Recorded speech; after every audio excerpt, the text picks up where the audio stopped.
한낮의 태양이 강철을 녹일 듯이 내리쬐는 부대 안, 미완성된 공사장. 우웅하는 기계음이 모든 소리를 집어삼키고 있었다.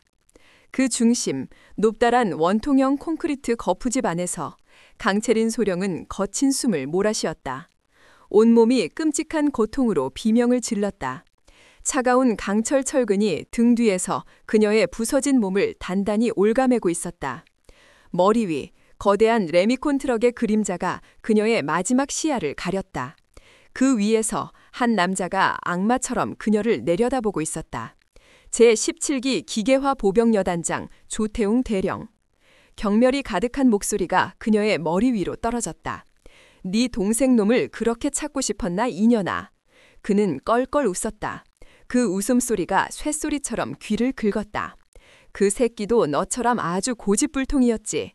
이제 그 알에서 오누이끼리 오붓하게 제외하라고. 그가 비웃으며 손을 휘젓자 거대한 믹서가 하늘을 찢을 듯한 굉음을 내며 돌기 시작했다. 촤! 시멘터 먼지를 풍기는 역겨운 회색 액체가 거푸집 안으로 폭포처럼 쏟아져 내렸다. 촤! 그녀의 군하 위로, 발목 위로 얼음장처럼 차가운 콘크리트가 질척하게 휘감겼다. 숨막히는 압력이 종아리를 짓눌렀다. 죽음이 아주 서서히 발끝에서부터 기어오르고 있었다. 그녀는 비명조차 지르지 않았다. 그저 위를 노려볼 뿐이었다. 그녀의 눈은 죽음의 공포가 아니라 모든 것을 불태울 듯한 분노로 타오르고 있었다. 콘크리트가 과연 진실을 묻을 수 있을까? 마지막 빛이 사라지고 숨이 멎어가는 이 순간, 이것이 한 전설의 끝일까? 아니, 조태웅은 몰랐을 것이다. 지금 그가 세우는 것이 단순한 기둥이 아니라 제 왕국을 무너뜨릴 거대한 묘비라는 사실을, 그가 묻으려는 것이 한낱 여군 장교가 아니라 군 전체를 심판할 사냥의 여신 아르테미스라는 것을. 끼익! 낡은 군용 지프가 날카로운 마찰음을 내며 멈춰섰다. 문이 열리고 흙먼지가 자욱한 연병장 위로 잘 닦인 군화가 내려앉았다. 새로 부임한 작전장교 강채린 소령이었다. 그녀는 고개를 들어 부대의 정문을 바라보았다. 육중한 철제 정문 위에는 녹슨 글씨로 부대의 이름이 새겨져 있었다. 제17기 기계화 보병 여단. 그리고 그 아래 핏빛처럼 붉은 페인트로 그려진 3개의 머리를 가진 사냥개 그림과 함께 부대의 별칭이 적혀 있었다. 케르베로스, 지옥의 문을 지키는 개. 체린의 입가에 희미한 냉소가 스쳤다. 지옥이라 어울리는 이름이었다. 여단본부로 향하는 길, 병사들의 시선이 칼날처럼 날아와 그녀에게 박혔다. 그들의 눈에는 군기 잡힌 군인의 생기가 아니었다. 그저 공허하고 무언가에 짓눌린 듯한 복종만이 번들거렸다. 이곳의 공기는 무거웠다. 화약 냄새와 땀 냄새, 그리고 희미한 부패의 냄새가 뒤섞여 코를 찔렀다. 한 명의 상사가 그녀를 기다리고 있었다. 그는 과도하게 허리를 숙이며 그녀를 여단장실로 안내했다. 복도는 길고 어두웠다. 쿵, 쿵, 쿵. 체린의 군화 소리만이 차갑게 울려 퍼졌다. 마치 자신의 무덤으로 걸어 들어가는 죄수의 발걸음 같았다. 마침내 육중한 나무문 앞에 멈춰섰다. 안내하던 상사가 꿀꺽 마른 침을 삼키는 소리가 들렸다. 그는 문고리를 잡는 것조차 두려워하는 듯했다. 똑똑. 그가 조심스럽게 문을 두드렸다. 안에서 굵고 거만한 목소리가 흘러나왔다. 들어와. 철컥. 문이 열리자 안에서는 자욱한 담배 연기와 함께 썩은 권력의 냄새가 쏟아져 나왔다. 여단장실은 넓었지만 그 안을 채운 5명의 남자들 때문에 비좁게 느껴졌다. 가장 안쪽 거대한 책상 뒤에 여단장 조태웅 대령이 앉아 있었다. 그는 의자에 몸을 파묻은 채 마치 왕좌에 앉은 폭군처럼 체린을 아래 위로 훑어보았다. 그의 눈빛은 끈적끈적한 기름처럼 불쾌했다. 그의 주변으로 4명의 장교가 서 있었다. 오른편에는 군수참모인 배중혁 소령, 비계 덩어리 같은 몸에 기름진 얼굴을 하고 있었다. 그의 눈은 부대 물품이 아니라 다른 무언가를 탐하는 것처럼 번들거렸다. 왼편에는 작전참모인 김진우 소령, 뱀처럼 가는 눈에 교활함이 가득했다. 그는 체린의 전임자였고 이제 그녀의 상관이 될 남자였다. 그 뒤로는 인사참모인 박성철 대위와 정보참모인 이현수 대위가 마치 사냥개처럼 서 있었다. 그들은 조태웅의 모든 말과 행동에 즉각 반응할 준비가 된 충견들이었다. 이들이 바로 이 부대를 지배하는 5귀, 5마리의 악귀였다. 체리는 조금도 흐트러짐 없는 자세로 방 한가운데에 섰다. 그녀는 조금의 미동도 없이 그저 조용히 그들을 관찰했다. 각자의 얼굴, 계급장, 눈빛, 그리고 그들이 내뿜는 기운까지 모든 정보를 머릿속에 각인했다. 정적이 흘렀다. 조태웅은 일부러 그녀를 세워둔 채 서류를 뒤적이는 척했다. 촤르르, 종이 넘어가는 소리가 신경질적으로 울렸다. 그는 체린의 인내심을 시험하고 있었다. 이 방에 들어온 모든 이들에게 하는 그들만의 의식이었다. 하지만 체린의 눈빛은 조금도 흔들리지 않았다. 그녀는 차가운 조각상처럼 서 있을 뿐이었다. 마침내 조태웅이 고개를 들었다. 그는 책상 위에 놓인 체린의 인사기록 카드를 손가락으로 툭툭 쳤다. 강체린 소령이라. 그의 녹소리는 조롱으로 가득 차 있었다. 합참의 엘리트께서 어째다 이런 시궁창까지 흘러들어오셨나. 그가 말을 마치자 뒤에 서 있던 4마리의 악귀들이 낄낄거렸다. 그 웃음소리는 여단장실의 공기를 더욱 역겹게 만들었다. 체리는 대답하지 않았다. 그녀는 그저 조태웅의 눈을 똑바로 응시했다. 그녀의 침묵이 조태웅의 심기를 건드렸다. 그는 자리에서 일어나 천천히 그녀에게 다가왔다. 그의 몸에서는 독한 담배 냄새와 위스키 냄새가 풍겼다. 여긴 네 년이 있던 온실 같은 곳이 아니야. 그가 체린의 얼굴 바로 앞까지 다가와 속삭였다. 그의 뜨거운 입김이 그녀의 뺨에 닿았다. 여긴 전쟁터다. 암컷이 설 자리가 아니란 말이다. 그의 말에는 노골적인 성희롱과 모욕이 담겨 있었다. 배중혁 소령이 돼지 멱다는 소리로 웃었다. 김진우 소령은 음흉한 눈으로 그녀의 몸을 훑었다. 체린의 어깨가 움찔하는 대신 그녀의 눈빛은 더욱 차갑게 가라앉았다. 그녀의 머릿속에서는 단 하나의 생각만이 소용돌이치고 있었다. 이 쓰레기들. 조태웅은 그녀의 반응이 없자 더욱 기고만장해졌다. 그는 책상으로 돌아가 그녀의 인사기록 카드를 집어들었다. 쾅! 그는 서류를 바닥에 내동댕이 쳤다. 하얀 종이들이 사방으로 흩어졌다. 기록을 보니 아주 화려하더군. 육사 수석 졸업, 합참 근무, 그딴 건 여기서 아무 소용 없어. 그가 포효했다. 침방울이 허공에 튀었다. 여기서는 내 말이 곧 법이고 내 명령이 곧 진리다. 알겠나? 대답 안 하나? 인연이? 그의 고함에 방 안의 공기가 팽팽하게 당겨졌다. 하지만 체리는 여전히 입을 열지 않았다. 그녀의 침묵은 무시가 아니었다. 그것은 가장 강력한 저항이자 가장 날카로운 관찰의 시간이었다. 그녀는 조태웅의 분노, 배중혁의 탐욕, 김진우의 교활함, 그리고 나머지 2명의 비굴함을 하나하나 눈에 담았다. 이것이 그들의 방식이었다. 새로운 자가 오면 철저하게 짓밟고 서열을 각인시킨다. 저항하면 부러뜨리고 순응하면 노예로 만든다. 그녀의 동생 강민혁 중위도 이들 앞에서 이런 취급을 당했을 것이다. 그 생각에 체린의 심장 속에서 차가운 불꽃이 타올랐다. 조태웅은 그녀의 무반응에 흥미를 잃었다는 듯 의자에 다시 몸을 파묻었다. 작전 참모. 예, 여단장님. 김진우 소령은 한 걸음 앞으로 나섰다. 전 연에게 우리 부대 규칙을 똑똑히 가르쳐줘. 몸으로 아주 확실하게 말이야. 알겠습니다. 김진우가 체린을 향해 비열하게 웃으며 대답했다. 조태웅이 손을 휘저었다. 꺼지라는 신호였다. 나가봐. 체린은 경례도 하지 않았다. 그녀는 그저 묵묵히 몸을 돌렸다. 바닥에 흩어진 자신의 인사기록 서류들을 한 번 힐끗 내려다본 후 그녀는 미련 없이 문을 향해 걸어갔다. 그녀의 등 뒤로 오규의 비웃음 소리가 비수처럼 날아와 박혔다. 저 앙칼진 년 며칠이나 버틸까? 걱정 마십시오. 김소령이 아주 잘 길들일 겁니다. 밤에 말이야. 하하하. 역겨운 농담과 웃음소리가 그녀의 귓전을 때렸다. 체린의 손이 자신도 모르게 주먹을 꽉 쥐었다. 손톱이 손바닥을 파고드는 고통이 느껴졌지만 그녀의 얼굴에는 어떤 감정도 드러나지 않았다. 철컥. 여단장실 문이 닫히는 순간 모든 소음이 차단되었다. 복도에는 다시 그녀 혼자였다. 어둡고 긴 복도 끝에서 희미한 빛이 새어들어오고 있었다. 체리는 잠시 그 자리에 서서 눈을 감았다. 방금 전의 모욕과 경멸이 머릿속에서 생생하게 되살아났다. 그들의 얼굴, 목소리, 눈빛, 그리고 마지막으로 바닥에 흩뿌려졌던 자신의 서류. 그것은 단순한 종이가 아니었다. 그것은 그녀의 명예이자 군인으로서의 자부심이었다. 그들은 오늘 그것을 무참히 짓밟았다. 그녀는 천천히 눈을 떴다. 분노로 타오르던 그녀의 눈빛은 이제 차가운 결심으로 바뀌어 있었다. 그래, 마음껏 짖어라, 지옥의 개들아. 그녀는 속으로 읊조렸다. 너희들의 목줄을 뜯고 그 숨통을 물어뜯으러 온 사냥꾼이 바로 나, 강채린이니까. 그녀는 더 이상 망설이지 않았다. 그녀의 군화 소리는 더 이상 무덤으로 향하는 죄수의 발걸음 소리가 아니었다. 쿵, 쿵, 쿵. 그것은 지옥의 문을 부수기 위해 나아가는 사냥의 여신 아르테미스의 힘찬 전주곡이었다.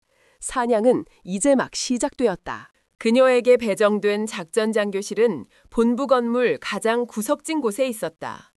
끼익! 오랫동안 기름칠을 하지 않은 문이 비명을 지르며 열렸다. 안으로 들어서자 퀴퀴한 먼지 냄새와 묵은 종이 냄새가 코를 찔렀다. 좁은 창문으로 들어오는 햇빛 줄기 속에서 수억 개의 먼지가 춤을 추고 있었다. 강철 책상 위에는 전임자가 남기고 간 듯한 서류 더미가 위태롭게 쌓여 있었다. 의자는 삐걱거렸고 컴퓨터는 구형이었다. 이곳의 모든 것이 그녀를 환영하지 않는다고 소리치고 있었다. 그녀가 막 짐을 풀기 시작했을 때였다. 똑똑. 가식적인 노크 소리와 함께 작전 참모 김진우 소령이 뱀처럼 스르르 들어왔다. 그는 억지 미소를 입가에 걸친 채 거대한 서류 뭉치를 그녀의 책상 위로 던지듯 내려놓았다. 쿵! 먼지가 구름처럼 피어물었다. 강소령, 환영 선물이야. 그의 목소리는 기름을 바른 듯 미끄러웠다. 그동안 밀린 작전 계획서랑 훈련 결과 보고서들이지. 여단장님께서 자네 실력 좀 보고 싶으시다군. 내일 아침까지 내 책상 위에 올려놓도록. 산더미 같은 서류였다. 물리적으로 하룻밤 사이에 끝낼 수 있는 양이 아니었다. 이것은 명백한 괴롭힘이자 기선제압이었다. 그녀를 일에 파묻어 다른 생각을 하지 못하게 만들려는 속셈이었다. 체리는 서류 더미를 한 번, 그리고 김진우의 얼굴을 한 번 쳐다보았다. 그녀의 눈은 깊이를 알 수 없는 차가운 호수와 같았다. 알겠습니다. 그녀의 대답은 짧고 건조했다. 어떤 불평이나 동요도 담겨있지 않았다. 김진우는 그녀의 무미건조한 반응에 오히려 자신이 김이 빠진 듯 입맛을 쩝 다셨다. 그래, 열심히 해보라고. 아, 그리고 여긴 합참처럼 편한 곳이 아니니 괜히 엉뚱한 생각은 하지 않는 게 좋을 거야. 다치기 싫으면 말이지. 그는 노골적인 협박을 남기고는 휘파람을 불며 사라졌다. 철컥. 문이 닫히고 방 안에는 다시 정적이 찾아왔다. 체리는 김진우가 던져놓고 간 서류 더미를 잠시 바라보았다. 그녀의 손이 서류산의 가장 위쪽을 잡았다. 하지만 그녀는 그것을 읽기 위해 넘긴 것이 아니었다. 슥. 그녀는 서류 더미 전체를 가볍게 밀어 책상 한쪽 구석으로 치워버렸다. 마치 존재하지 않는 물건처럼. 그녀의 진짜 임무는 이런 종이나 불행이를 처리하는 것이 아니었다. 밤이 깊어졌다. 부대 전체가 무거운 침묵 속에 잠겼을 때 작전장교실의 불은 꺼지지 않았다. 체리는 구형 컴퓨터 앞에 앉아 있었다. 타닥, 타다닥. 그녀의 손가락이 키보드 위에서 춤을 추듯 빠르게 움직였다. 그녀는 김진우가 남긴 쓰레기 같은 서류에는 눈길도 주지 않았다. 대신 자신의 권한을 이용해 부대 내부 서버의 가장 깊숙한 곳으로 파고들고 있었다. 그녀의 목표는 단 하나였다. 3개월 전 그녀의 동생 강민혁 중위가 불의의 사고로 사망한 그날의 모든 기록. 화면 위로 수많은 데이터가 스쳐 지나갔다. 그녀의 눈이 매처럼 날카롭게 정보를 훑었다. 먼저 순찰 일지였다. 공식 보고서에 따르면 강민혁 중위가 이끌던 수색대는 A-3 구역을 정규 순찰하던 중 폭우로 약해진 집안이 무너지며 실족사했다도 기록되어 있었다. 하지만 체린의 손가락이 멈췄다. 그녀는 순찰대의 GPS 이동 기록을 찾아냈다. 삭제된 데이터였지만 그녀의 실력으로 복구하는 것은 어려운 일이 아니었다. 화면 위에 붉은 점으로 표시된 이동 경로가 나타났다. 경로는 분명 A-3 구역을 향하고 있었다. 하지만 중간에 이상한 지점이 있었다. 순찰대가 약 30분간 정규 경로를 벗어나 인적이 드문 C-7 폐보급 창고 근처에서 머물렀던 기록이 남아 있었다.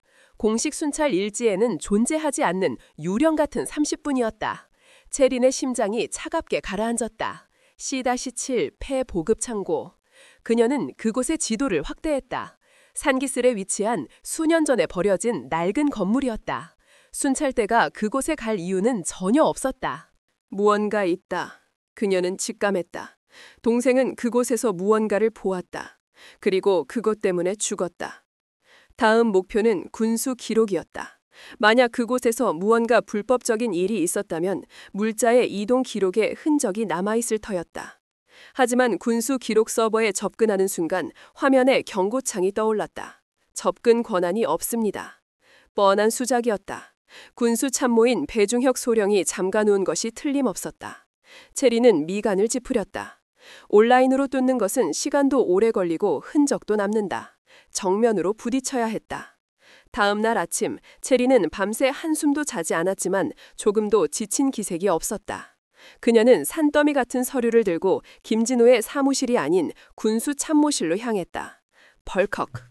그녀가 문을 열자 배중혁 소령이 책상에 앉아 도넛을 우겨놓고 있다가 화들짝 놀랐다.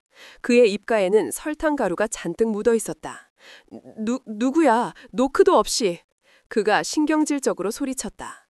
체리는 아무 말 없이 그에게 다가가 서류 몽치를 그의 책상 위에 내려놓았다. 이번에는 그녀가 던질 차례였다. 쾅! 배중혁의 눈이 동그래졌다. 이게 다 뭐야? 어젯밤 작전 참모께서 주신 서류입니다. 체린의 목소리는 얼음장처럼 차가웠다. 검토 결과 작전 계획에 필요한 유류 및 전투식량 소모량이 실제 재고와 큰 차이가 있는 것으로 보입니다. 확인을 위해 3개월 전부터 현재까지의 모든 군수물자 반출입 기록 원본 대조가 필요하니 지금 당장 창고를 열어주십시오. 완벽한 명분이었다. 배중혁의 기름진 얼굴이 당황으로 일그러졌다. 그는 체린과 서류 더미를 번갈아 쳐다보며 눈을 골렸다. 뭐라고? 지금 장난하나? 그 기록들은 모두 전산화되어 있고 내가 관리하고 있으니 문제 없어. 전산 기록은 얼마든지 조작이 가능합니다. 규정상 실물 대조가 원칙입니다, 배소령님. 규정? 이 부대에서는 여단장님 말씀이 곧 규정이야. 당신 같은 뜨내기가 와서 감나라 배나라 할 곳이 아니라고. 그가 버럭 소리를 질렀다. 하지만 그의 눈은 미세하게 떨리고 있었다. 체리는 그의 눈을 똑바로 보며 한 걸음 더 다가섰다. 그래서 못 보여주시겠다는 겁니까? 군수 비리가 있다는 사실을 자백하는 걸로 받아들여도 되겠습니까? 이년이! 배중혁은 자리에서 벌떡 일어났다. 그의 거대한 몸집이 체린에게 위압적으로 그림자를 드리웠다. 하지만 체린은 눈 하나 깜짝하지 않았다. 팽팽한 대치가 이어지던 그때였다. 끽. 사무실 문이 열리고 정보참모 이현수 대위가 얼굴을 내밀었다. 그는 상황을 파악한 듯 차갑게 웃으며 말했다. 배소령님, 여단장님께서 찾으십니다. 그리고 강소령, 여단장님 지시 없이는 창고 출입이 불가하다는 걸 아직 숙지 못한 모양이군. 이것 또한 짜고 치는 고스톱이었다. 그들은 조직적으로 그녀의 조사를 방해하고 있었다. 배중혁은 구원군을 만났다는 듯 안도의 한숨을 내쉬었다. 그는 콧방귀를 뀌며 체린의 어깨를 일부러 강하게 툭 치고 지나갔다. 거기서 꺼져, 재수 없는 년. 그가 지나간 자리에는 역겨운 땀 냄새와 기름 냄새가 남았다. 사무실에는 체린과 이현수 단 둘만이 남았다. 이현수는 뱀 같은 눈으로 그녀를 훑으며 조용히 경고했다. 너무 깊이 파고들지 않는 게 좋아. 그러다 다치는 수가 있거든. 전임자들처럼 말이야. 그는 의미심장한 말을 남기고는 사라졌다. 체리는 텅 빈 군수참모실에 홀로 서 있었다. 그들은 그녀를 막았다고 생각하며 의기양양히 하고 있겠지. 하지만 그들은 큰 실수를 저질렀다. 그들의 과민한 반응은 체린의 의심이 정확히 핵심을 찔렀다는 가장 확실한 증거였다. 그날 밤 체린은 다시 자신의 사무실에 앉아 있었다. 그녀는 낮에 배중혁이 자리를 비운 아주 짧은 틈을 타 그의 컴퓨터에 심어두었던 소형 해킹 장치로부터 전송된 데이터를 분석하고 있었다. 역시나 대부분의 중요 데이터는 암호화되어 있거나 삭제되어 있었다. 하지만 그들의 실수는 완벽하지 않았다. 그녀는 마침내 찾아냈다. 동생이 사망하던 그날 C7 폐 보급창고 주변에서 이뤄지는 비공식 물자 이동 기록. 막대한 양의 유료와 전투식량이 훈련 손실분으로 처리되어 빼돌려진 흔적이었다. 그리고 그 최종 승인 서명에 위조된 필체. 아무리 감추려 해도 미세한 떨림과 각도는 숨길 수 없었다. 이건 작전 참모 김진우의 필체였다. 모든 조각이 맞춰지고 있었다. 동생은 정규 순찰 중 우연히 C7 폐 보급 창고에서 이루어지던 군수품 밀거래 현장을 목격했다. 그 중심에는 김진우와 배중혁이 있었다. 그리고 동생은 그 사실을 상부에 보고하려다 사고를 위장해 살해당한 것이다. 체리는 주먹을 꽉 쥐었다. 손톱이 손바닥을 파고들었지만 고통은 느껴지지 않았다. 그녀의 온몸은 차가운 분노로 떨리고 있었다. 이것은 단순한 군수비리가 아니었다. 살인이었다. 자신의 단 하나뿐인 동생을 죽인 용서할 수 없는 범죄였다. 그녀는 증거가 담긴 파일을 암호화하여 초소형 SD카드에 저장했다. 이제 시작일 뿐이었다. 김진호와 배중혁은 꼬리에 불과하다. 그들의 뒤에는 이 모든 것을 지시하고 묵인한 몸통 조태웅이 있을 것이다. 그녀가 창밖을 무심코 내다보았을 때였다.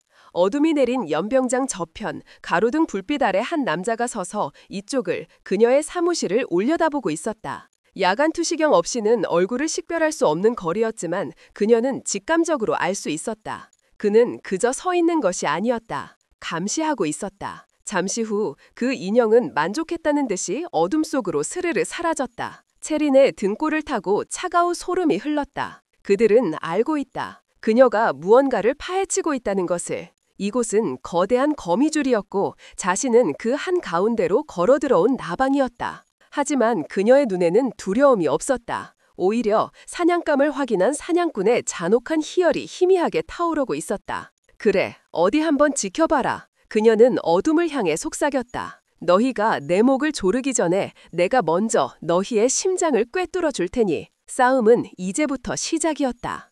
일주일이 흘렀다. 강철이는 그림자처럼 움직였다. 낮에는 작전 장교로서의 임무를 흠잡을 데 없이 수행했다. 그녀가 제출하는 보고서는 완벽했고 그녀가 세우는 훈련 계획은 빈틈이 없었다. 김진우는 사사건건 트집을 잡으려 했지만 도저히 꼬투리를 잡을 수가 없었다. 그녀는 그들이 던져주는 모든 일을 묵묵히 그러나 완벽하게 처리하며 그들의 경계심을 조금씩 무디게 만들었다. 하지만 밤이 되면 그녀는 다른 사람이 되었다. 그녀는 부대의 유령이 되어 어둠 속을 배회했다. 그녀의 주된 목표는 작전 참모 김진우였다. 그 뱀 같은 남자는 조태웅의 오른팔이자 이 모든 부패의 실무 책임자일 가능성이 높았다. 그의 동선만 파악하면 꼬리를 붙잡고 몸통까지 끌어낼 수 있을 터였다. 그녀는 초인적인 인내심으로 그를 관찰했다. 그가 누구와 통화하는지, 누구와 비밀리에 만나는지, 정규 시간 외에 어디로 향하는지. 그녀는 막사 옥상에서, 위병소의 그림자 속에서, 훈련장의 숲을 속에서 그의 모든 움직임을 기록했다. 며칠 밤을 꼬박 세웠지만 그녀의 눈은 조금도 흐려지지 않았다. 동생의 얼굴이 떠오를 때마다 피로는 분노가 되어 그녀의 정신을 더욱 날카롭게 벼렀다. 그리고 마침내 기회가 찾아왔다. 그날은 비가 내리는 밤이었다. 후두둑, 후두둑, 빗줄기가 함석 지붕을 두드리는 소리가 모든 소음을 집어삼키고 있었다. 이런 날은 은밀하게 움직이기 최적의 조건이었다. 자정이 넘은 시각, 김진우가 자신의 사무실에서 빠져나왔다. 그는 평소처럼 퇴근하는 것이 아니었다. 주위를 살피는 그의 눈빛은 교활한 쥐처럼 번들거렸다. 그는 검은 우위를 뒤집어 쓰고 본부 건물을 나와 부대 후문을 향해 빠르게 걸어갔다. 체리는 어둠 속에서 조용히 그의 뒤를 밟았다. 그녀의 발걸음은 소리가 없었다. 빗소리에 섞여든 그녀는 완벽한 포식자였다. 김진우는 후문을 지키는 위병과 짧게 몇 마디를 나누었다. 위병은 익숙하다는 듯 고개를 끄덕이며 문을 열어주었다. 명백한 공모였다. 부대를 빠져나간 김진우는 비포장 도로를 따라 1km쯤 떨어진 곳으로 향했다. 그곳에는 오래전에 버려진 낡은 정수장이 있었다. 잡초가 무성하고 녹슨 철조망이 을씨년스럽게 둘러쳐진 곳. 민간인은 물론이고 부대원들조차 접근하지 않는 장소였다. 여기였군. 체리는 심장이 세차게 뛰는 것을 느꼈다. 하지만 그럴수록 머리는 더욱 차갑게 식었다. 그녀는 몸을 낮추어 덤불 속에 몸을 숨겼다. 빗물이 그녀의 전투복을 적셨기만 차가운 감각이 오히려 그녀를 집중하게 만들었다. 김진우는 정수장 건물 옆에 있는 작은 별채 창고로 향했다. 그는 주머니에서 열쇠를 꺼내 녹슨 자물쇠를 열었다. 끼익! 오래된 경첩이 마찰하는 소리가 빗소리를 뚫고 희미하게 들려왔다. 그가 안으로 사라지고 잠시 후 창고 안에서 희미한 손전등 불빛이 새어나왔다. 체리는 10분, 20분, 30분을 기다렸다. 섣불리 움직이지 않았다. 다른 접선자가 나타날 수도 있었다. 하지만 김진우는 혼자였다. 그는 창고 안에서 무언가를 확인하고 정리하는 듯했다. 얼마 후 그가 다시 밖으로 나왔다. 그는 자물쇠를 다시 채우고 왔던 길을 되돌아 부대로 복귀했다. 그의 발걸음은 만족스러워 보였다. 김진우의 모습이 어둠 속으로 완전히 사라진 것을 확인한 후에도 체리는 5분을 더 기다렸다. 그리고 나서야 조용히 덤불 속에서 빠져나왔다. 그녀는 고양이처럼 소리 없이 창고 문으로 접근했다. 찰칵. 자물쇠는 단단히 잠겨 있었다. 하지만 이런 것은 그녀에게 장애물이 되지 못했다. 그녀는 품속에서 가느다란 와이어픽 세트를 꺼냈다. 707 부대 시절 적진 침투를 위해 수없이 연습했던 기술이었다. 그녀의 섬세한 손놀림에 따라 와이어가 자물쇠 내부의 핀들을 하나씩 건드렸다. 딸깍, 딸깍. 미세한 금소금이 그녀의 손끝에 전해졌다. 그리고 잠시 후 달칵. 경쾌한 소리와 함께 자물쇠가 풀렸다. 그녀는 조심스럽게 문을 열었다. 안에서는 곰팡이 냄새와 먼지 그리고 희미한 기름 냄새가 훅 끼쳐왔다. 그녀는 소형 손전등을 켜고 내부를 비추었다. 그리고 그 순간 그녀는 숨을 멈췄다. 창고 안은 상상 이상이었다. 한쪽 벽면에는 최신형 소총과 권총들이 기름종이에 쌓인 채 상자에 담겨 있었다. 정식 보급품이 아닌 뒷세계로 흘러들어갈 밀수품들이었다. 다른 쪽에는 전투식량과 의약품들이 산더미처럼 쌓여 있었다. 부대원들에게 돌아가야 할 물자들이었다. 하지만 그녀의 눈을 사로잡은 것은 그것들이 아니었다. 창고 가장 안쪽 방수포로 덮인 나무 상자들이었다. 그녀는 방수포를 걷어냈다. 상자 위에는 해외 유명 담배와 양주 상표가 찍혀 있었다. 군납과는 전혀 상관없는 사치품들이었다. 조태웅이 즐기는 것들이었다. 이것만으로도 충분한 증거였다.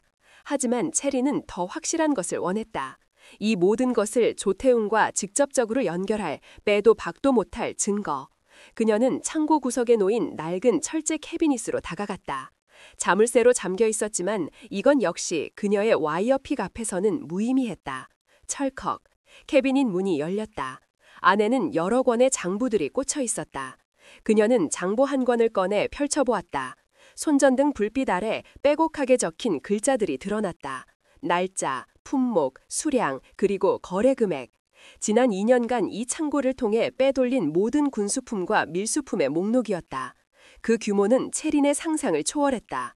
이것은 단순한 군수 비리를 넘어 부대를 사유화한 거대한 범죄 왕국이었다. 체린은 침을 삼키며 장부의 마지막 장으로 넘겼다.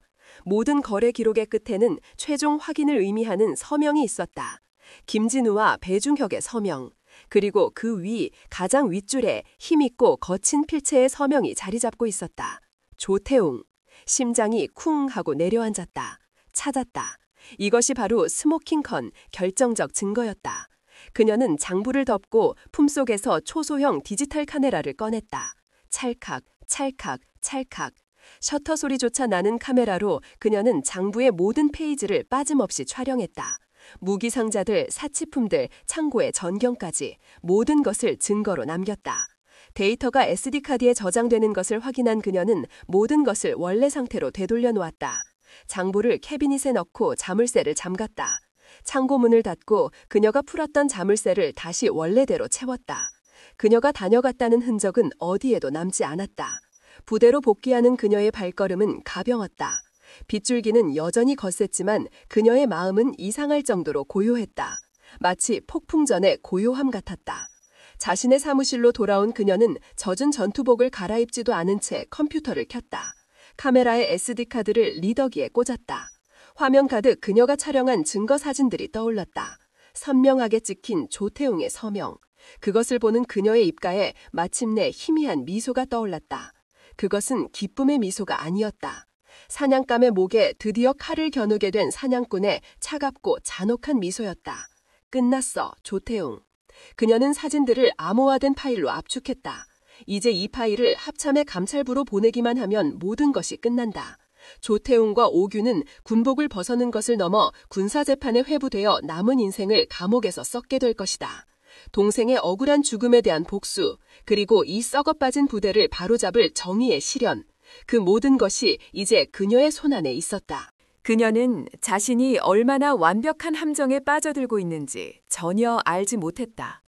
그녀가 찾아낸 이 완벽한 증거가 사실은 더 거대한 포식자가 그녀를 유인하기 위해 일부러 흘려놓은 미끼라는 사실을, 조태웅을 제거하고 동시에 그의 뒤를 캐는 자신마저 함께 묻어버리려는 단 한 사람, 군단장 한민국 중장. 그의 거대한 계획 속에서 그녀는 가장 중요한 마지막 재물에 불과했다. 체리는 증거가 담긴 파일을 전송하기 직전 잠시 망설였다. 아니, 아직이다. 이 증거만으로는 부족하다. 그들은 분명 꼬리 자르기를 시도할 것이다. 그들이 직접 범죄를 자백하게 만들어야 한다. 그들의 목소리로, 그들의 입으로.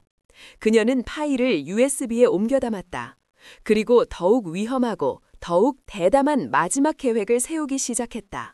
그들의 속을 가장 깊숙한 곳으로 직접 들어가 왕의 목을 치는 계획. 창밖은 여전히 비가 내리고 있었다. 어둠 속에서 체린의 눈은 차갑게 빛나고 있었다. 사냥은 끝나지 않았다. 이제 막 마지막 단계에 접어들었을 뿐이다. 그녀는 그렇게 믿고 있었다. 다음 날, 부대 전체의 공기가 미묘하게 바뀌어 있었다. 병사들은 여전히 말이 없었지만 그들의 눈빛에는 이전과 다른 불안과 기대가 섞여 있었다. 마치 거대한 폭풍이 오기 전 동물들이 먼저 그 기운을 감지하는 것과 같았다. 강채리는 그 변화의 중심에 서 있었다. 그녀의 계획은 위험하고 대담했다. 증거를 들고 직접 호랑이 굴로 들어가는 것. 조태웅을 직접 만나 그의 목에 칼을 들이대고 자백을 받아내는 것. 그녀는 USB 하나만을 챙겨 들고 여단장실로 향했다. 그녀의 군화 소리는 복도에 울려 퍼지며 마치 사형 집행인의 발걸음 소리처럼 무겁고 단호했다. 여단장실 문 앞, 그녀는 잠시 숨을 골랐다. 이 문을 여는 순간 돌아올 수 없는 강을 건너게 된다. 성공하면 정의를 실현하고 실패하면 죽음뿐이다. 그녀의 머릿속에 핏물 속에서 싸늘하게 식어있던 동생의 얼굴이 스쳐 지나갔다. 그녀의 눈빛이 강철처럼 단단해졌다. 망설임은 사라졌다. 똑똑똑. 그녀의 노크 소리는 이전과 달리 단호하고 위압적이었다. 안에서 조태웅의 신경질적인 목소리가 들려왔다. 누구야? 강채린 소령입니다. 긴급히 보고드릴 사항이 있습니다. 잠시 침묵이 흘렀다. 그리고 문이 열릴 것이라는 예상과 달리 그의 목소리가 다시 흘러나왔다. 지금 바쁘다. 나중에 다시 와. 명백한 거부였다. 하지만 체리는 물러서지 않았다. 여단장님의 거취와 관련된 중대한 사안입니다. 지금이 아니면 안 됩니다. 그녀의 목소리에는 물러서지 않겠다는 강한 의지가 담겨 있었다. 안에서 무언가 깨지는 소리가 희미하게 들렸다. 잠시 후 거친 발소리가 들리더니 문이 벌컥 열렸다. 조태웅이 붉게 상기된 얼굴로 서 있었다. 그의 눈은 분노로 이글거렸다. 니년이 지금 누굴 협박하는 거야? 협박이 아닙니다. 사실을 말씀드리는 겁니다. 체리는 그의 눈을 피하지 않고 품속에 USB를 꺼내 보였다. 이 안에 여단장님께서 아주 흥미로워하실 만한 것이 들어 있습니다. 조태웅의 시선이 USB에 잠시 머물렀다. 그의 동공이 미세하게 흔들렸다. 그는 체린의 얼굴과 USB를 번갈아 쳐다보더니 갑자기 광기 어린 웃음을 터뜨렸다. 하하하, 재미있군. 좋아, 들어와. 니년이 준비한 연극이 얼마나 대단한지 한번 구경해보지. 그가 몸을 비키며 그녀에게 들어오라는 손짓을 했다. 그것은 명백한 함정의 초대였다. 체리는 이미 알고 있었다. 하지만 그녀는 망설임 없이 안으로 들어섰다. 이 연극의 주인공은 자신이 되어야만 했다. 철컥. 그녀의 등 뒤에서 문이 닫히고 자물쇠가 잠기는 소리가 들렸다. 방 안에는 조태웅과 그녀 단 둘뿐이었다. 공기는 칼날처럼 날카로웠다. 독한 위스키 냄새가 코를 찔렀다. 조태웅은 자신의 책상으로 돌아가 의자에 깊숙이 몸을 묻었다. 그는 마치 모든 것을 체념한 사람처럼 혹은 모든 것을 즐기는 사람처럼 알 수 없는 표정을 짓고 있었다. 그래, 보여줘봐. 네가 가졌다는 그 증거라는 걸. 체리는 책상 위의 컴퓨터에 USB를 꽂았다. 그리고 단 하나의 사진 파일을 화면에 띄웠다. 그것은 비밀 장부의 마지막 페이지였다. 힘있고 거친 필체로 쓰인 조태웅의 서명이 선명하게 찍혀있는 페이지. 화면을 본 조태웅의 얼굴이 순간 굳어졌다. 그는 눈을 크게 뜨고 숨을 멈췄다. 그의 어깨가 떨리기 시작했다. 처음에는 미세한 떨림이었지만 이는 온몸이 부들부들 떨렸다. 그는 이마를 감싸주며 신음소리를 냈다. 이럴 수가, 이걸 어떻게? 그의 목소리는 절망과 공포로 가득 차 있었다. 그것은 완벽한 연기였다. 모든 것을 잃게 된 부패한 지휘관의 전형적인 모습. 체리는 속으로 냉소했다. 이제 인정하시겠습니까? 체린이 차갑게 물었다. 당신이 저지른 모든 군수 비리와 그 과정에서 내 동생 강민혁 중위를 살해한 사실을. 살인이라니? 그건 사고였어. 나는 아무것도 몰라. 조태웅이 고개를 저으며 비명을 질렀다. 그는 자리에서 일어나 방 안을 초조하게 서성였다. 마치 궁지에 몰린 쥐처럼. 그래, 네 년이었구나. 처음부터 이걸 노리고 이 부대로 온 거였어. 독사 같은 년. 그는 머리를 쥐어뜯으며 중얼거렸다. 체리는 그를 조용히 지켜보았다. 이제 마지막 한 수가 남았다. 자백하십시오, 조태웅. 지금 자백하고 죗값을 치른다면 정상 참작의 여지는 있을 겁니다. 그 순간이었다. 머리를 쥐어뜯고 괴로워하던 조태웅의 움직임이 뚝 멎었다. 그는 천천히 고개를 들었다. 그의 얼굴에서 모든 공포와 절망이 거짓말처럼 사라져 있었다. 대신 그 자리에는 소름 끼치는 잔혹한 미소가 걸려 있었다. 자백? 정상 참작? 그가 낮은 목소리로 되물었다. 그 목소리는 방금 전에 공포에 질린 목소리가 아니었다. 모든 것을 지배하는 포식자의 목소리였다. 아니, 강채린 소령, 네가 아직 상황 파악이 안 되는 모양인데. 그가 손뼉을 쳤다. 짝, 짝. 날카로운 박수 소리가 2번 울려 퍼졌다. 그와 동시에 여단장실 벽에 걸려있던 거대한 책장의 뒷면이 열리고 사무실 구석에 있던 대형 캐비닛의 문이 열렸다. 그곳에서 4개의 그림자가 스르르 걸어 나왔다. 김진우, 배중혁, 박성철, 이현수, 오규의 나머지 4마리가 처음부터 그곳에 숨어 기다리고 있었던 것이다. 체린의 온몸의 신경이 비상벨을 울렸다. 심장이 얼어붙는 것 같았지만 그녀의 눈은 오히려 불타올랐다. 함정이라는 것은 예상했지만 이런 방식일 줄은 몰랐다. 김진우가 뱀 같은 미소를 지으며 그녀의 퇴로를 막아섰다.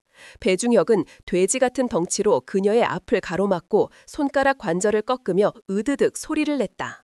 연극은 이제 끝났어, 이년아. 조태롱이 의자에 다시 앉으며 시가를 꺼내 불을 붙였다. 후, 그가 내뿜은 담배 연기가 방 안에 자욱하게 퍼졌다.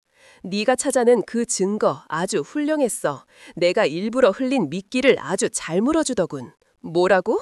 체린의 미간이 좁혀졌다. 이 모든 게 네가 꾸민 짓이라고? 조태웅은 껄껄 웃었다. 나? 아니. 나 같은 피라미가 어떻게 이런 큰 그림을 그리겠나. 난 그저 충실한 사냥개였을 뿐이지.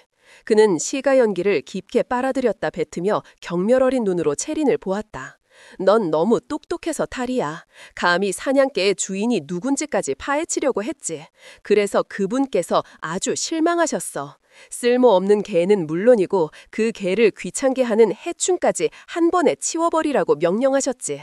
모든 것이 명확해졌다. 이것은 조태웅의 계획이 아니었다. 더 위에 보이지 않는 몸통이 있었다. 그녀는 조태웅을 잡기 위한 함정을 팠다고 생각했지만 실제로는 조태웅을 미끼로 쓴 더 큰 함정에 스스로 걸어 들어온 것이었다.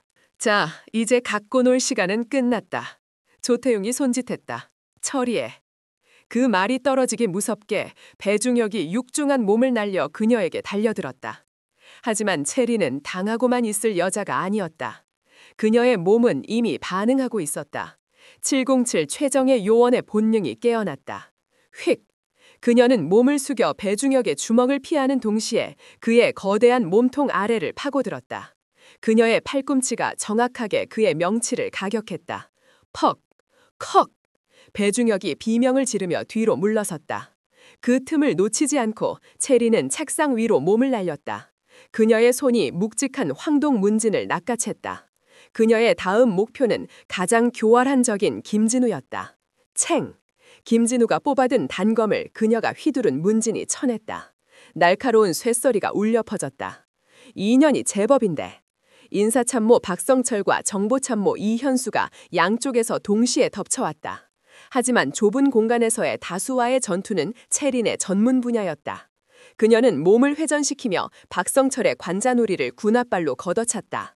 빡! 박성철이 비명도 지르지 못하고 쓰러졌다. 동시에 그녀는 몸을 낮춰 이현수의 다리를 걸어 넘어뜨렸다. 쿵! 이현수가 바닥에 나뒹굴었다. 순식간에 두 령을 제압했지만 거기까지였다. 으드득! 뒤에서 회복한 배중혁이 곰 같은 힘으로 그녀의 허리를 낚아챘다. 그의 팔은 강철처럼 단단했다. 놔! 체린이 몸부림치며 그의 팔을 물어들이려 했지만 그 순간 김진우가 그녀의 복부를 강하게 걷어찼다. 퍽! 윽! 숨이 멎는 듯한 고통에 그녀의 몸에서 힘이 빠져나갔다.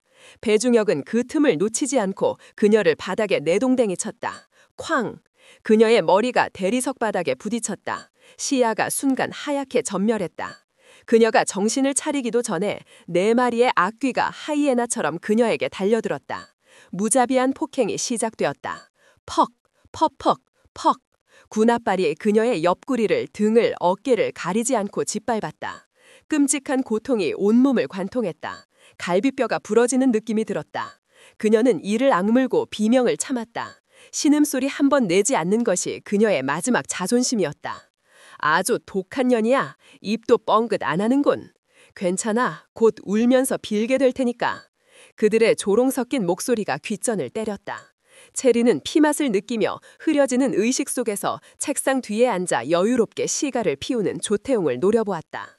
그의 눈에는 일말의 동정심도 없었다. 오직 잔인한 쾌감만이 가득했다. 그는 천천히 자리에서 일어나 그녀의 머리채를 잡아챘다. 그녀의 얼굴이 억지로 들려 올려졌다. 네 동생놈도 너처럼 마지막까지 눈빛이 아주 더러웠지. 그가 그녀의 귓가에 악마처럼 속삭였다. 하지만 결국엔 어떻게 됐는지 아나? 살려달라고, 제발 살려달라고 울면서 빌더군. 아주 볼만했어. 그 말에 체린의 눈에서 마지막 남은 이성의 끈이 끊어졌다. 그녀는 남은 힘을 모두 끌어모아 그의 손을 물어뜨리려 했지만 그 순간 퍽! 둔탁하고 무거운 충격이 그녀의 뒷머리를 강타했다. 조태웅이 들고 있던 권총의 개머리판이었다. 세상이 빙글 돌았다. 그녀의 눈에서 빛이 사라졌다. 오규의 비웃음 소리가 멀어져 갔다. 의식이 까마득한 어둠 속으로 가라앉았다. 미녀가, 그것이 그녀의 마지막 생각이었다. 의식은 소리로부터 돌아왔다. 처음에는 아주 멀리서 들리는 낮고 둔중한 기계음이었다. 우. 마치 거대한 벌레의 울음소리 같기도 하고 지옥의 밑바닥에서부터 울려 퍼지는 신음 같기도 했다. 그 다음은 감각이었다. 차가움. 온몸을 애는 듯한 강철의 차가운 감촉이 등 뒤에서 느껴졌다. 거친 마닐라 밧줄이 살점을 파고드는 고통이 온몸의 신경을 찢고 있었다. 그녀는 눈을 뜨려고 애썼다. 하지만 눈꺼풀은 천근만근 무거웠고 머리를 강타당했던 충격으로 세상이 지독하게 흔들렸다. 윽. 희미한 신음이 그녀의 입술 사이로 새어나왔다. 그 소리에 머리 위에서 비웃음 소리가 들려왔다. 오, 드디어 잠자는 숲속의 공주님이 깨어나셨나? 익숙한 목소리, 김진우였다. 그 목소리가 신호탄이 된 것처럼 체린의 의식이 강제로 수면 위로 끌어올려졌다. 그녀는 마침내 무거운 눈꺼풀을 들어올렸다. 시야에 처음 들어온 것은 눈이 시리도록 파란 하늘이었다. 그리고 그 하늘을 가로지르는 감옥의 창살 같은 십자 모양의 강철 철근들. 그녀는 고개를 돌리려 했지만 목을 움직일 수조차 없었다. 온몸이 거대한 철근 구조물에 밧줄로 단단히 묶여 있었다. 여기는 공사장이었다. 부대 구석에 방치되어 있던 미완성된 건물의 기둥 거푸집 안이었다. 그녀는 지금 거대한 콘크리트 기둥의 뼈대가 될 철근들에 재물처럼 매달려 있었다. 머리 위 거푸집의 가장자리로 5개의 그림자가 어른거렸다. 조태용과 그의 충실한 4마리의 개들. 그들은 마치 구덩이에 빠진 짐승을 내려다보는 사냥꾼들처럼 잔혹한 희열에 찬 눈으로 그녀를 내려다보고 있었다. 정신이 좀 드나, 강소령? 조태용이 물었다. 그의 목소리는 모든 것이 끝났다는 승리감에 취해 있었다. 체리는 대답하지 않았다. 그녀는 거친 숨을 몰아쉬며 자신의 상태를 파악했다. 부러진 갈비뼈가 숨을 쉴 때마다 폐를 찌르는 듯한 고통을 보냈다. 온몸의 근육이 비명을 질렀다. 조금이라도 움직이려 하자 밧줄이 살을 파고들며 끔찍한 통증을 유발했다. 그녀는 완벽하게 무력했다. 쯧쯧, 표정 좀 봐. 아직도 자기가 뭘 잘못했는지 모르는군. 배중혁이 돼지 멱다는 소리를 내며 혀를 찼다. 니녀는 너무 똑똑했어. 그리고 너무 깊이 파고들었지. 얌전히 서류 작업이나 하고 있었으면 이런 일은 없었을 것을. 시끄러워. 체린이 마른 입술을 열어 처음으로 내뱉은 말이었다. 그녀의 목소리는 갈라져 있었지만 그 안의 증오는 조금도 희석되지 않았다. 그녀는 고개를 들어 조태용을 노려보았다. 그녀의 눈은 죽음의 공포가 아니라 모든 것을 불태워버릴 듯한 복수심으로 이글거리고 있었다. 그 눈빛에 조태용의 심기가 불편해졌다. 그는 담배를 꺼내 불을 붙였다. 아직도 그 눈빛이라니 정말이지 마음에 안 들어. 네 동생놈도 마지막 순간에 꼭 저런 눈을 하고 있었지. 그는 일부러 동생이라는 단어에 힘을 주었다. 체린의 가장 아픈 곳을 찌르기 위해서였다. 그 새끼도 너처럼 아주 고집불통이었어. 자기가 정의의 사도라도 된 줄 알았지.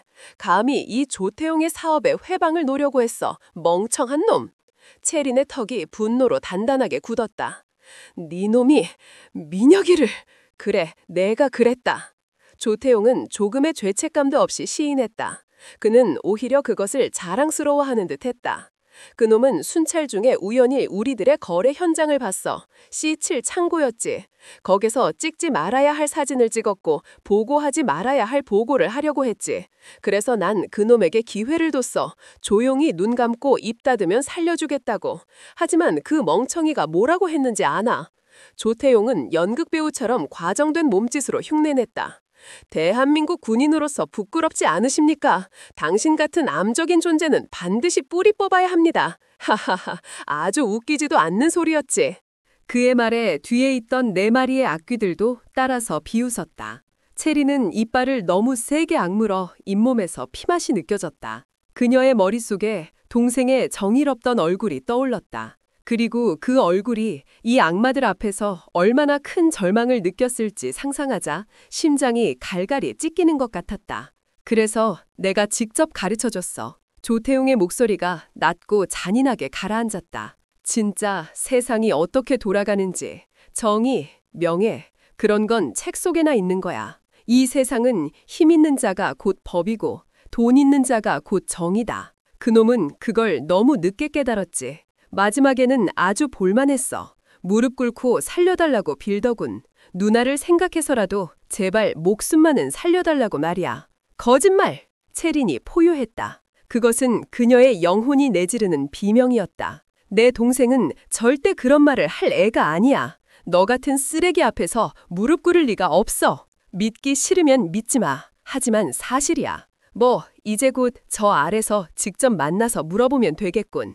니년도 곧 그놈처럼 될 테니 말이야. 그는 발밑을 가리켰다. 체리는 그제야 자신이 서 있는 곳이 그냥 흙바닥이 아님을 깨달았다. 이미 콘크리트 타설을 위해 단단하게 다져진 기초 위에 거푸집이 세워져 있었다. 이 기둥은 진짜로 세워질 예정이었다. 그리고 그녀는 그 기둥의 일부가 될 운명이었다. 영원히. 니녀는 참 운이 없어. 네가 찾아낸 그 완벽한 증거 말이야. 조태용이 비웃었다. 그게 사실은 내가 널 잡기 위해 일부러 흘린 떡밥이었다는 건 꿈에도 몰랐겠지?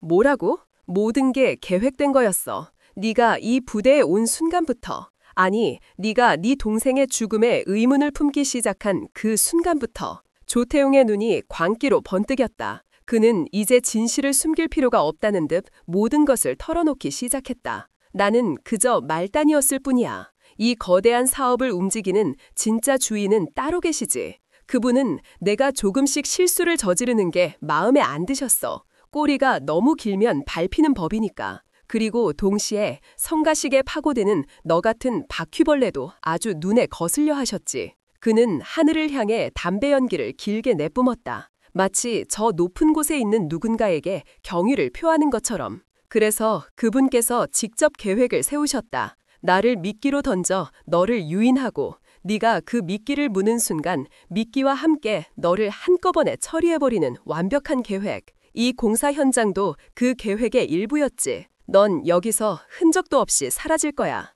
실종 처리되겠지. 임무 중 적진에 침투했다가 행방명되었다. 뭐 이런 시나리오가 좋겠군. 체린의 머릿속이 차갑게 식었다. 조태용의 뒤에 몸통이 있었다. 그녀가 예상했던 것보다 훨씬 더 거대하고 훨씬 더 높은 곳에 있는 존재. 누구냐? 그녀가 물었다. 목소리가 미세하게 떨려 나왔다. 네 놈 뒤에 있는 게 누구냐고. 조태용은 껄껄 웃었다. 그는 마치 세상에서 가장 재미있는 농담을 들은 사람 같았다. 궁금한가? 그래, 궁금하겠지. 어차피 넌 오늘 여기서 죽을 목숨이니 특별히 알려주지. 네가 감히 신의 영역에 도전했다는 걸 깨닫게 해줘야 공평하잖아. 그는 체린에게 가까이 다가와 거푸집 너머로 고개를 숙였다. 그리고 그녀의 귀에 악마의 속삭임처럼 그 이름을 말했다. 우리가 모시는 분은 바로 이 군단 전체의 주인이신 한민국 군단장님이시다. 한민국. 그 이름이 체린의 뇌리에 망치처럼 박혔다. 군단장, 별 3개, 중장. 이 부대를 넘어 이 지역의 모든 군부대를 통솔하는 최고 지휘관. 말도 안 돼. 어떻게 그가. 그 순간 모든 퍼즐 조각이 맞춰졌다. 동생의 죽음이 왜 그렇게 완벽하게 사고로 위장될 수 있었는지. 자신이 합참에서 이곳으로 좌천되듯 발령난 이유. 그리고 오귀가 왜 그렇게 거리낌 없이 부패를 저지를 수 있었는지. 거대한 권력이 위에서부터 그들을 비호하고 있었던 것이다. 그녀는 고작 뱀의 꼬리를 접었다고 생각했지만 사실 그 뱀은 머리가 9개 달린 히드라였다. 이제 알겠나? 네가 상대하려던 게 얼마나 거대한 존재였는지. 조태용은 그녀의 절망적인 표정을 보며 만족스럽게 웃었다. 네 동생놈도 그걸 알아차렸지. 그래서 죽은 거야. 너도 마찬가지고. 군단장님께서는 완벽함을 추구하시는 분이라 아주 작은 불씨 하나 남기는 걸 싫어하시거든. 그는 몸을 일으켜 뒤로 물러섰다. 그리고 손을 들어 하늘을 향해 신호를 보냈다. 그 신호에 맞춰 조금 떨어져 있던 곳에서 대기하고 있던 거대한 레미콘 트럭이 시동을 걸었다. 부르르릉, 우. 지축을 울리는 굉음과 함께 트럭이 천천히 움직여 거푸집 옆에 멈춰섰다. 거대한 믹서가 하늘을 향해 서서히 기울어졌다. 죽음의 시간이 다가오고 있었다. 네가 원하던 대로 네 동생놈이 있는 곳으로 보내주지. 조태용이 차갑게 말했다. 그놈도 아마 뼈는 잘 사가서 좋은 거름이 되어 있을 거야. 너도 마찬가지고. 한 50년쯤 지나서 이 건물을 허물 때쯤이면 네 유골이 발견될 수도 있겠군. 그때쯤이면 아무도 널 기억하지 못하겠지만 말이야. 그는 마지막으로 그녀를 내려다보았다. 경멸과 승리감, 그리고 일말의 동정심도 없는 잔혹함이 뒤섞인 눈으로. 잘 가라, 아르테미스. 네 사냥은 여기서 끝이다. 그가 손을 내렸다. 그것이 마지막 신호였다. 촤. 굉음과 함께 레미콘 트럭의 배출구에서 시멘트와 자갈, 모래가 뒤섞인 회색의 액체가 폭포처럼 쏟아져 내렸다.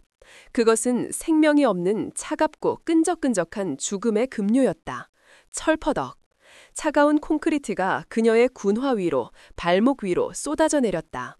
온몸을 관통하는 듯한 차가운 충격.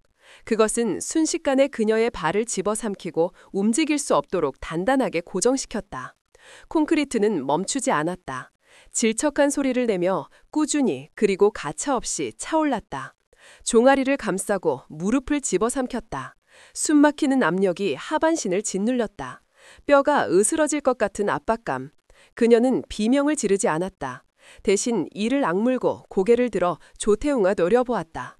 죽음의 문턱에서 그녀는 자신의 눈에 그의 얼굴을, 그의 비웃음을, 그의 목소리를 각인하고 있었다. 결코 잊지 않기 위해서. 만약 지옥이 있다면 그곳에서라도 찾아내어 복수하기 위해서. 콘크리트는 허벅지를 지나 허리까지 차올랐다. 부러진 갈비뼈 고근을 압박해오자 숨을 쉬는 것조차 고통스러워졌다. 시야가 조금씩 흐려졌다. 머리 위로 보이던 파란 하늘의 면적이 점점 줄어들고 있었다. 하하하하. 조태용의 미친 웃음소리가 그녀의 마지막 청각을 파고들었다. 그는 자신의 완벽한 승리에 도취해 있었다. 그는 몰랐다.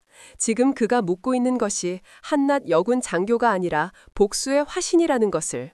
그가 세우고 있는 것이 단순한 기둥이 아니라 자신의 제국을 무너뜨릴 거대한 묘비라는 사실을. 콘크리트가 마침내 가슴을 지나 턱 밑까지 차올랐다. 이제 머리 위에는 아주 작은 빛의 원만이 남아있었다. 마지막 숨을 들이마시자 역겨운 시멘트 먼지가 폐부 깊숙이 파고들었다. 그녀는 눈을 감지 않았다. 마지막 순간까지 그녀를 죽인 원수들의 얼굴을, 그리고 그 뒤에 있는 거대한 악의 이음, 한민국을 잊지 않기 위해 눈을 부릅떴다. 빛이 완전히 사라졌다. 귀를 멀게 하던 굉음도, 조태용의 웃음소리도 모두 먹먹한 압력 속으로 잠겨들었다. 온몸이 차갑고 무거운 암흑 속에 갇혔다. 이것이 죽음인가? 아니. 의식이 완전히 끊어지기 직전 그녀의 머릿속에 단 하나의 단어가 섬광처럼 떠올랐다. 아르테미스. 사냥의 여신은 결코 사냥감에게 죽지 않는다. 암흑. 절대적인 어둠이었다. 소리도 빛도 감각조차도 없는 무의의 공간. 강채리는 살아있는 관 속에 갇혔다. 차가웠다. 뼛속까지 스며드는 콘크리트의 냉기가 온몸의 체온을 빼앗아갔다. 무거웠다. 수백 킬로그램의 압력이 그녀의 몸을 모든 방향에서 짓눌렀다. 숨을 쉴 때마다 가슴을 옥죄는 압박에 갈비뼈가 비명을 질렀다. 축축했다. 끈적끈적한 시멘트물이 군복을 적시고 피부의 모든 틈새로 스며들었다. 죽음. 이것이 바로 죽음의 감각이었다. 그녀의 폐가 마지막 남은 산소를 갈구하며 타는 듯한 고통을 호소했다. 심장이 귓가에서 미친 듯이 울렸다. 쿵, 쿵, 쿵. 자신의 무덤에 울려 커지는 마지막 북소리 같았다. 의식이 흐려지기 시작했다. 머릿속에 동생 민혁의 얼굴이 떠올랐다. 웃고 있던 얼굴, 군복을 입고 늠름하게 경례하던 얼굴, 그리고 마지막으로 피투성이가 된 채 싸늘하게 식어있던 얼굴. 미안하다, 민혁아. 누나가 여기까지인가 봐. 바로 그 순간이었다. 그녀의 온몸을 감싸고 있던 미세한 진동이 뚝 하고 멎었다. 머리 위에서 쏟아져 내리던 콘크리트의 흐름이 멈췄다. 그녀를 짓누르던 압력이 더 이상 강해지지 않았다. 무슨 일이지? 밖에서는 아수라장이 벌어지고 있었다. 조태웅의 미친 웃음소리가 멎었다. 뭐야, 왜 멈춘 거야? 레미콘 트럭 운전병이 사색이 된 얼굴로 소리쳤다. 여단장님, 갑자기 엔진이 꺼졌습니다. 시동이 걸리지 않습니다. 뭐 이 새끼야, 지금 장난해. 당장 고쳐. 모르겠습니다. 갑자기 쇠가 갈리는 소리가 나더니. 그들의 당황한 목소리가 콘크리트 벽을 뚫고 희미하게, 아주 희미하게 체린의 귀에 와닿았다. 그것은 희망의 소리였다. 죽음의 문턱에서 그녀를 끌어당기는 가느다란 동아줄이었다. 이 모든 소동의 원인은 거푸집에서 20m 떨어진 숲풀 속에 있었다. 앳된 얼굴에 박지훈 이병. 그는 심장이 터질 듯이 뛰는 것을 느끼며 손에 쥔 차가운 쇠지렛대를 꽉 쥐었다. 그는 1시간 전 야간 불침번 근무를 마치고 막사로 복귀하던 길이었다. 그는 보았다.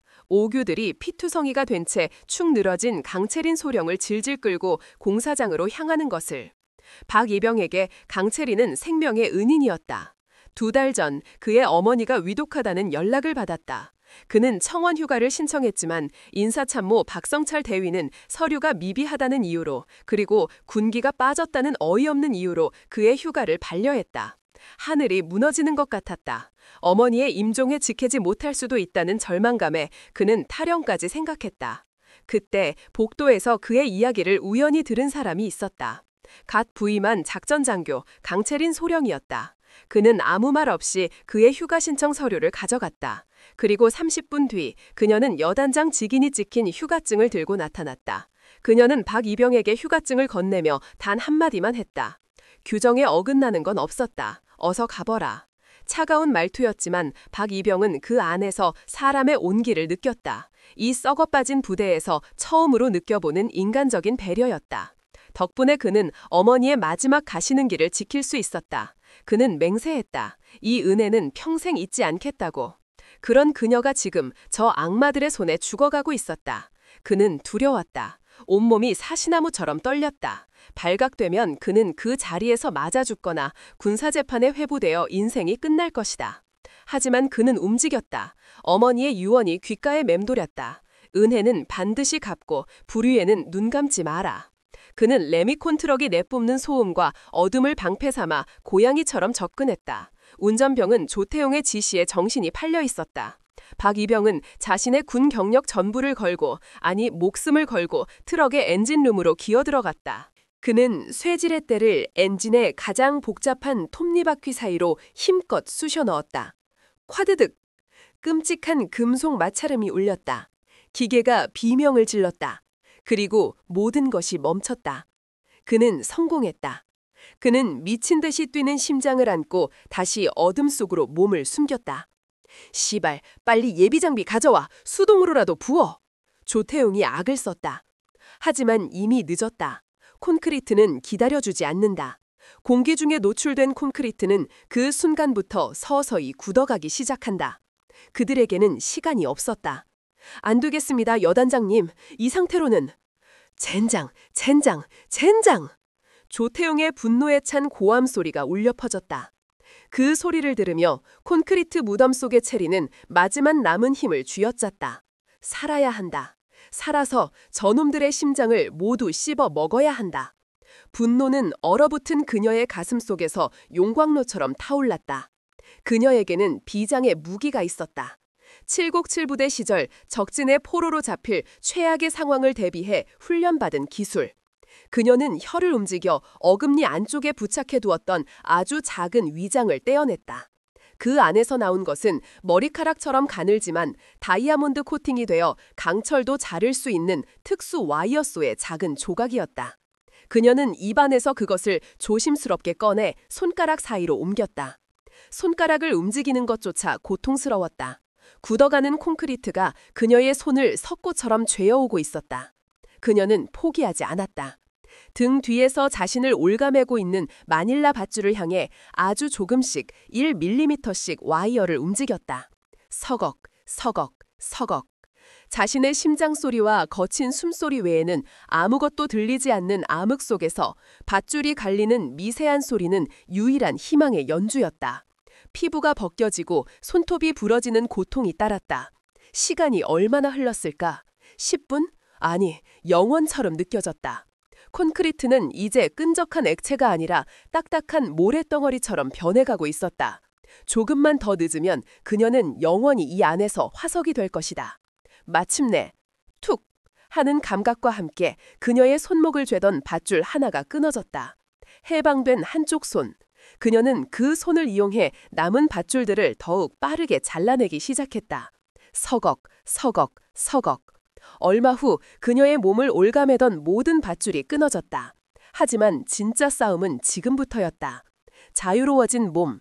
하지만 그녀는 여전히 굳어가는 콘크리트 속에 파묻혀 있었다. 그녀는 온몸의 근육을 쥐어짰다. 부러진 갈비뼈의 고통 따위는 무시했다. 그녀는 마치 관뚜껑을 밀어올리는 시체처럼 자신을 짓누르는 콘크리트의 무게에 저항했다. 우드득, 파삭. 굳어가던 콘크리트에 실금이 가기 시작했다. 그녀는 포효하며 어깨에 힘을 주었다. 그녀의 어깨 근육이 터질 듯이 부풀어 올랐다. 우드드득. 마침내 그녀의 상반신을 둘러싸고 있던 콘크리트 덩어리가 거대한 소리를 내며 갈라졌다. 틈이 생겼다. 그 틈으로 바깥의 차가운 밤 공기가 희미하게 스며들어왔다. 생명의 공기였다. 그녀는 개걸스럽게 숨을 들이마셨다. 폐부 깊숙이 박히는 공기의 감각이 너무나도 황홀했다. 밖에서는 이미 조태용과 무리들이 철수한 뒤였다. 그들은 트럭이 고장나서 어쩔 수 없이 현장을 떠났고 내일 아침에 와서 마무리하기로 한 모양이었다.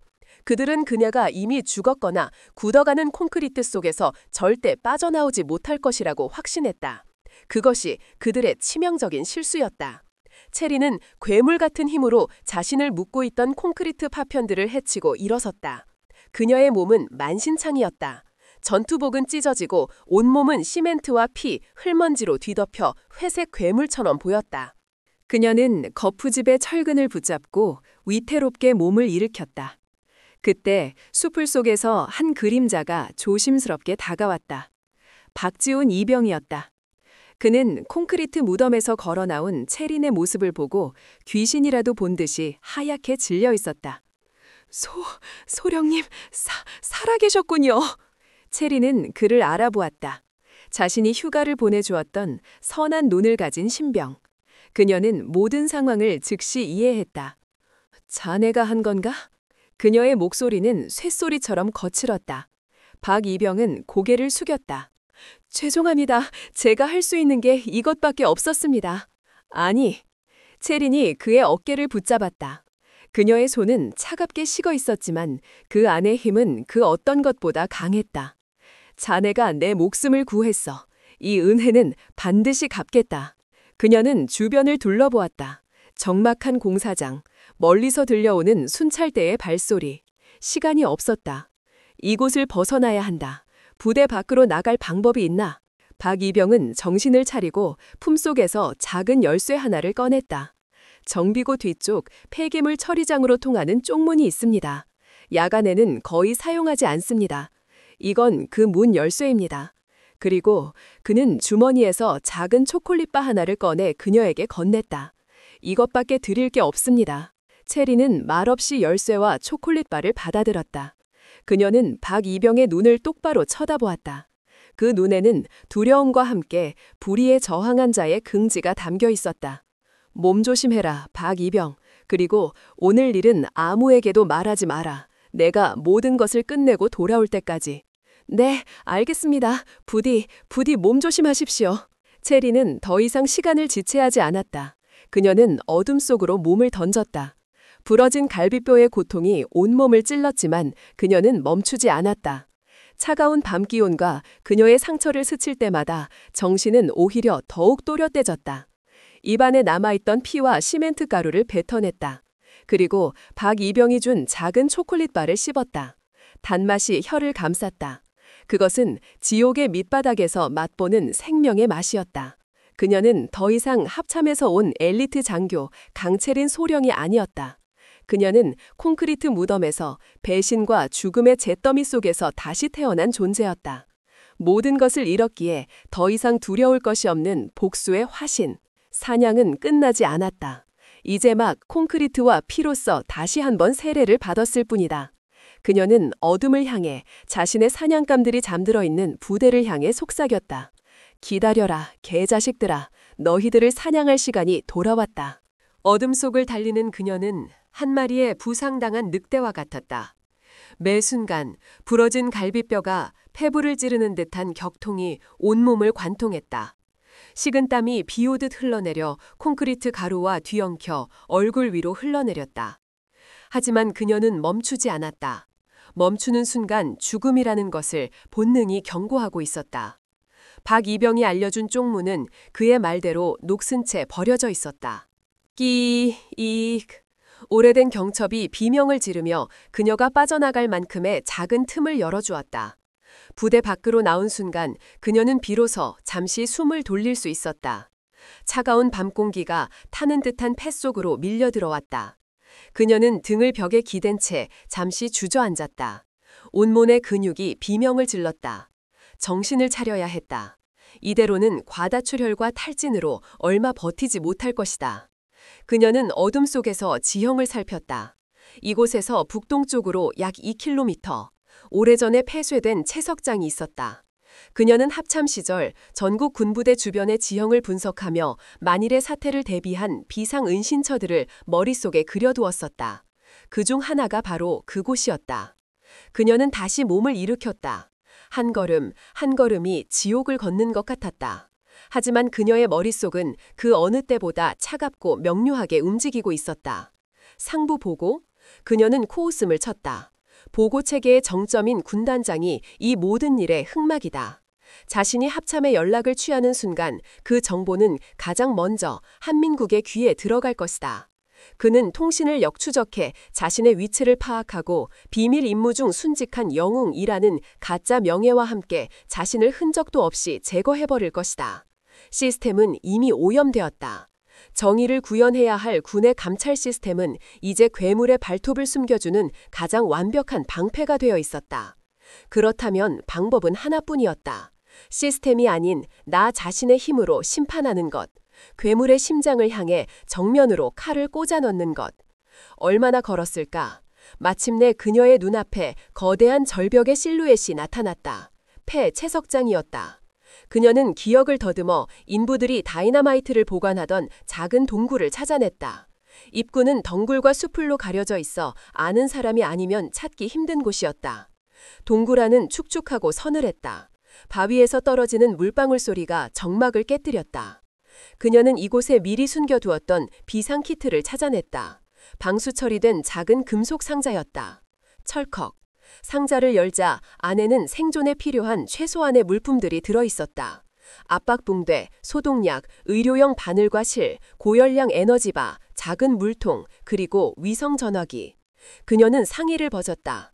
끔찍한 광경이었다. 옆구리는 시퍼렇게 멍이 들어 부풀어 올랐고 군홧발에 짓밟힌 등에는 피멍이 가득했다. 김진우의 단검에 스친 팔에서는 여전히 피가 흐르고 있었다. 그녀는 이를 악물었다. 고통에 무뎌지는 것은 불가능했다.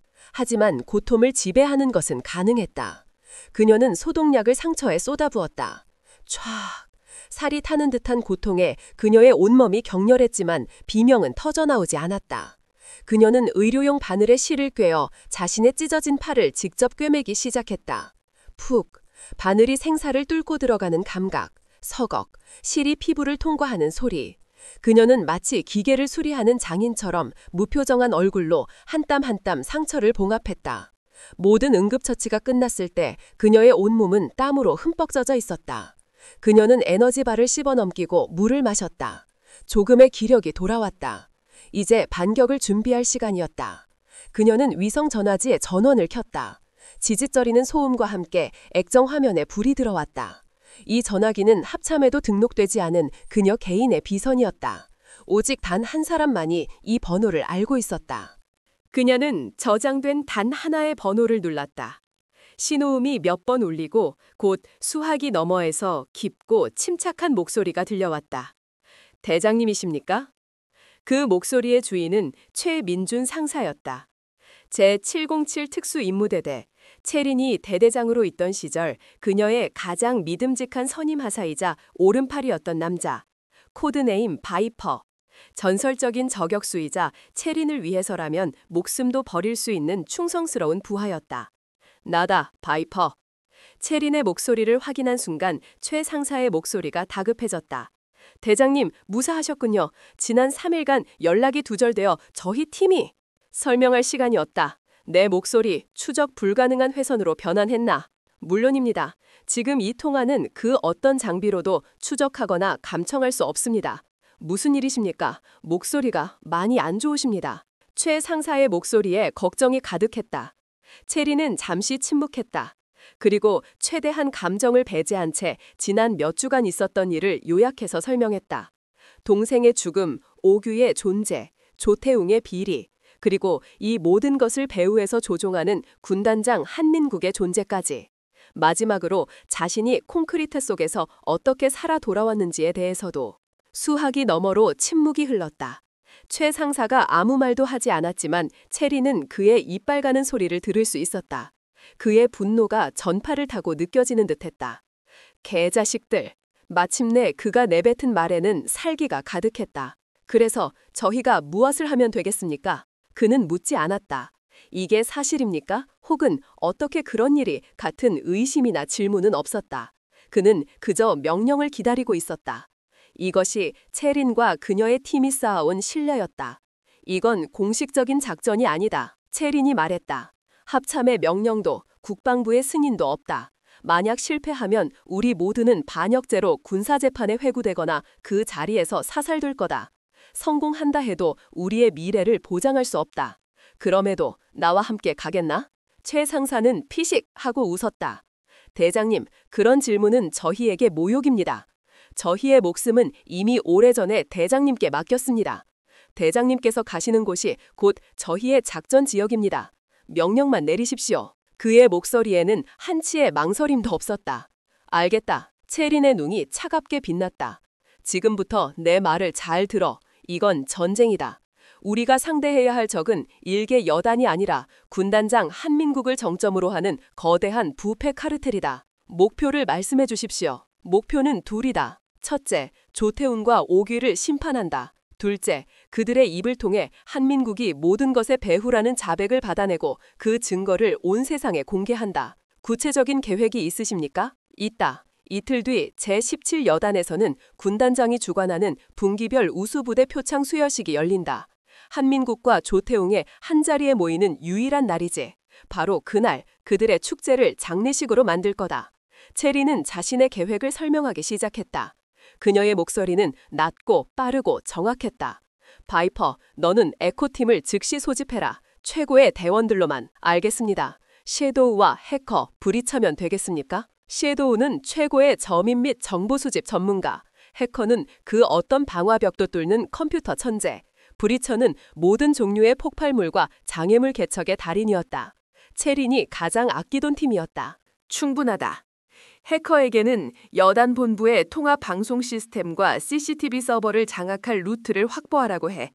수여식이 열리는 연병장의 대형 스크린과 스피커, 우리가 원하는 대로 제어할 수 있어야 한다. 알겠습니다. 그에게 24시간이면 충분할 겁니다. 좋아. 섀도우는 지금 즉시 17여단 근처로 잠입해서 내부 지형과 경계 태세를 파악해라. 특히 수여식 당일의 경호 배치와 감시망의 사각지대를 분족해야 한다.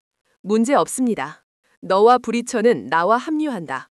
수여식이 시작되기 직전 우리는 연병장 지하에 있는 중앙통제실을 장악할 거다. 그리고 쇼를 시작하는 거지. 어떤 쇼를 말씀하십니까? 체리는 주머니에서 작은 USB를 만지작거렸다. 조태웅에게 보여주었던 이제는 미끼가 되어버린 그 증거. 내가 가진 증거 파일이 있다. 그리고 오늘 밤 내가 겪은 모든 일을 기록할 거다. 내 목소리로. 조태웅과 한민국의 죄상을 고발하는 유언과도 같은 메시지를. 대장님, 수여식이 절정에 달했을 때 우리는 모든 스크린을 통해 이 증거들을 공개할 거다. 내가 콘크리트 속에서 들었던 조태웅의 자백, 한민국의 이름이 거론되는 그 모든 순간을 생생하게 재현해서 수백 명의 병사들과 군단장이 지켜보는 앞에서 수학이 넘어 최 상사는 숨을 삼켰다. 그것은 상상조차 할 수 없는 대담하고 미친 계획이었다. 군 전체를 상대로 선전포고를 하는 것과 같았다. 그들이 반격할 겁니다. 병력을 동원해서 저희를 제압하려 하겠죠. 알고 있다. 하지만 그들은 성공하지 못할 거다. 진실이 공개되는 순간 여단의 일반 병사들은 누구의 편에 서야 할지 깨닫게 될 테니까. 그들의 총구는 우리를 향하지 않을 거다. 부패한 지휘관들을 향하게 되겠지. 이것은 그녀의 마지막 승부수였다. 지난 몇 주간 그녀가 본 17여단 병사들의 눈, 그 공허하고 짓눌린 눈동자 속에서도 그녀는 아직 꺼지지 않은 작은 불씨들을 보았다. 그녀는 그 불씨에 기름을 붓고 거대한 화염으로 키울 생각이었다. 모든 준비가 끝나면 다시 연락하겠다. 지금부터 36시간 뒤 약속된 장소에서 합류한다. 그 전까지는 어떤 통신도 하지 않는다. 보안이 생명이다. 알겠습니다, 대장님. 최 상사의 목소리에는 절대적인 신뢰와 결의가 담겨 있었다. 몸 조심하십시오. 저희가 가겠습니다. 뚝. 통화가 끊겼다. 동굴 안에는 다시 점막이 찾아왔다. 체리는 차가운 동굴벽에 등을 댄 채 눈을 감았다. 온몸의 상처가 욱신거렸지만 마음속에는 뜨거운 불길이 타오르고 있었다. 그녀는 더 이상 혼자가 아니었다. 그녀의 등 뒤에는 지옥이라도 함께 갈 전우들이 있었다. 그녀는 품속에서 작은 수첩과 펜을 꺼냈다. 그리고 자신의 목소리를 녹음하기 시작했다. 자신이 겪은 모든 일, 조태웅의 만행, 한민국의 이름, 그리고 동생의 마지막. 그것은 유언이 아니었다. 그것은 부패한 신들을 심판대에 세울 사냥의 여신 아르테미스의 엄숙한 기소장이었다. 사냥의 판이 새롭게 짜이고 있었다. 이번에는 그녀가 함정을 받은 사냥꾼이었다. 한민국, 조태웅. 그녀는 어둠 속에서 나지막에 읊조렸다.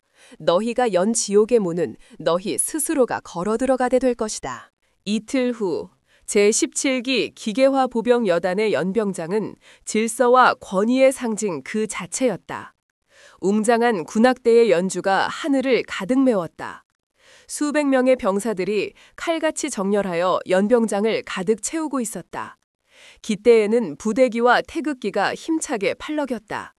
잘 닦인 군화와 총기, 다림질이 잘된 군복, 모든 것이 완벽한 군대의 위용을 뽐내고 있었다. 단상 가장 높은 곳에는 군단장 한민국 중장이 앉아 있었다. 그는 인자한 미소를 지으며 자신의 왕국을 내려다보는 황제처럼 만족스러운 표정을 짓고 있었다. 그의 옆에는 여단장 조태웅 대령이 허리를 꼿꼿이 세운 채 서 있었다. 그의 얼굴은 자랑스러움과 아첨으로 번들거렸다. 오늘 그의 부대는 군단장으로부터 직접 우수부대 표창을 받게 될 예정이었다. 이것은 그의 경력의 또 하나의 훈장이 될 것이고 한민국의 신임을 더욱 굳건히 하는 계기가 될 터였다. 모든 것이 계획대로였다. 골칫덩어리였던 강채리는 흔적도 없이 사라졌다. 그녀는 이제 곧 단독작전 중 실종으로 처리될 예정이었다. 방해꾼은 사라졌고 그들의 범죄는 다시 완벽한 어둠 속에 묻혔다. 조태웅은 마이크 앞에 섰다. 그의 목소리는 스피커를 통해 연병장 전체에 우렁차게 울려 퍼졌다. 충성! 자랑스러운 케르베로스 여단장병 여러분! 그리고 이 자리를 빛내주시기 위해 친히 왕림해주신 한민국 군단장님께 진심으로 감사의 말씀을 드립니다. 병사들 사이에서 의례적인 박수가 터져나왔다. 하지만 그 소리는 공허했다. 조태웅은 아랑곳하지 않고 연설을 이어나갔다. 우리 케르베로스 여단은 조국 수호의 최전선에서 바로 그때였다. 지지직! 스피커에서 날카로운 잡음이 터져나왔다. 조태웅의 연설이 순간 끊겼다. 그는 미간을 찌푸리며 마이크를 툭툭 쳤다. 통제실의 통신병들은 당황하여 기기를 살폈지만 원인을 알 수 없었다. 모든 것이 정상적으로 작동하고 있었다. 잠시 후 잡음은 사라졌다. 조태웅은 헛기침을 하고 연설을 계속하려 했다. 바로 그 순간 모든 소음이 멎었다. 연주를 하던 군악대가 약속이라도 한 듯이 동시에 연주를 멈췄다. 병사들의 웅성거림도 사라졌다. 연병장 전체에 숨막히는 정적이 흘렀다. 수백 명의 시선이 모두 한 곳으로 향했다. 연병장 입구. 정렬한 병사들의 대열 뒤편 그곳에 한 사람이 서 있었다. 사람이라고 하기에는 기이한 형상이었다. 머리부터 발끝까지 온몸이 회색빛으로 뒤덮여 있었다. 마치 시멘트 가루를 뒤집어 쓴 유령 같았다. 찢어진 전투복 사이로 핏자국과 시퍼넌 멍이 보였다. 그 형체는 한 걸음 한 걸음 천천히 단상을 향해 걸어오기 시작했다. 서걱, 서걱. 그것은 발소리가 아니었다. 마치 마른 뼈가 아스팔트 바닥을 긁는 듯한 소름 끼치는 소리였다. 온몸에 달라붙어 갑옷처럼 굳어버린 콘크리트 조각들이 땅에 끌리며 내는 소리였다. 그녀가 걸을 때마다 회색 먼지가 죽음의 연기처럼 피어올랐다. 가장 먼저 그녀를 알아본 것은 조태웅이었다. 그의 눈이 공포로 물들었다. 그는 헛것을 본 듯이 눈을 비볐다. 하지만 그녀는 사라지지 않았다. 유령은 점점 더 가까이 다가왔다. 저건 단상에 앉아있던 오규의 얼굴이 사색이 되었다. 그들은 모두 자리에서 벌떡 일어났다. 죽었던 사람이 자신들이 직접 콘크리트 속에 묻어버렸던 그 여자가 지옥의 밑바닥에서 기어나와 그들을 향해 걸어오고 있었다. 조태웅의 입에서 믿을 수 없다는 듯한 신음이 터져나왔다. 그의 목소리는 너무나 작았지만 침묵에 빠진 연병장에서는 모두가 들을 수 있었다. 강채린이라는 이름의 병사들 사이에서 거대한 파문이 일어났다. 지난 이틀간 작전장교 강채린 소령이 비밀 임무 중 실종되었다는 소문이 부대 전체에 파다했다. 그런데 지금 그녀가 저런 끔찍한 모습으로 나타난 것이다. 마침내 그녀가 단상 앞 10m 거리에 멈춰섰다. 그녀는 아무 말도 하지 않았다. 그저 텅 빈 눈으로, 죽음의 심연과도 같은 눈으로 단상 위에 5마리 악귀를, 그리고 그 뒤에 앉아있는 최종 흑막, 한민국을 응시했다. 그녀의 온몸에서는 피냄새와 시멘트 냄새, 그리고 죽음의 냄새가 진동했다. 정신을 차린 조태웅이 미친 듯이 소리쳤다. 그의 목소리는 공포 때문에 찢어질 듯이 갈라져 있었다. 뭐 하는 거야? 전현은 탈영병이다. 반역자야. 헌병대. 헌병대는 뭐라고 있나? 당장 전현을 체포해. 그의 고함에 단상 옆에 도열해 있던 헌병들이 망설이며 움직이기 시작했다. 그들은 K2 소총을 겨누며 채린의 주위를 천천히 포위했다. 10여 개의 총구가 그녀를 향했다. 하지만 그녀는 미동도 하지 않았다. 저항하지도 두려워하지도 않았다. 그녀는 마치 이 모든 상황을 예상했다는 듯 조용히 서 있을 뿐이었다. 단상 위의 한민국 중장은 심기가 매우 불편한 표정이었다.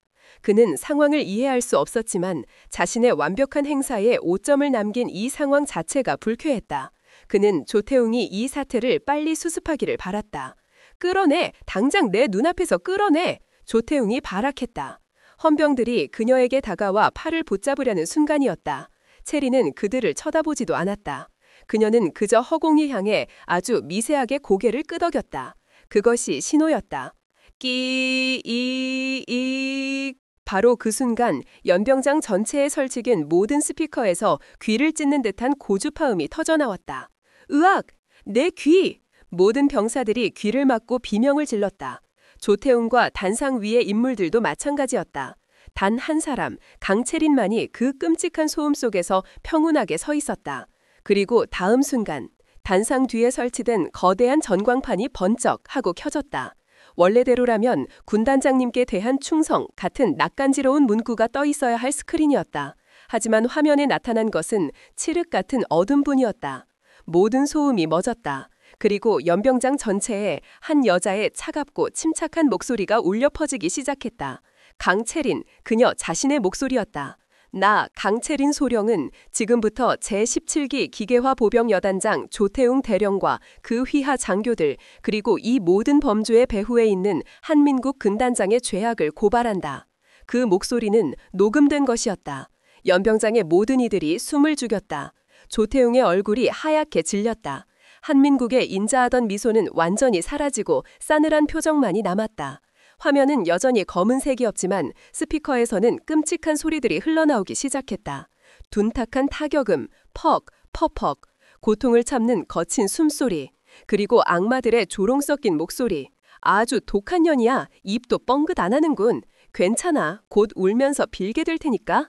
그것은 이틀 전 여단장실에서 그녀가 당했던 무자비한 폭행의 현장이었다. 해커가 여단장실에 몰래 설치해두었던 초소형 녹음 장치가 모든 것을 담아낸 것이다. 병사들의 눈이 충격으로 커졌다. 그들은 자신들의 여단장이 저런 악마 같은 인간이라는 사실을 믿을 수 없었다. 꺼! 당장 저거 꺼! 조태웅이 총재실을 향해 미친 듯이 소리쳤다. 하지만 아무런 소용이 없었다.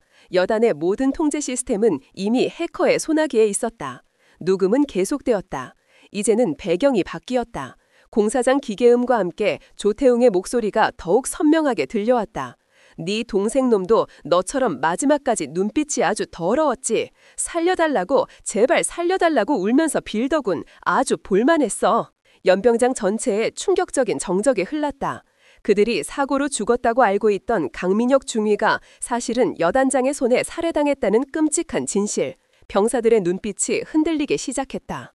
그리고 마침내 결정적인 한 방이 터져 나왔다.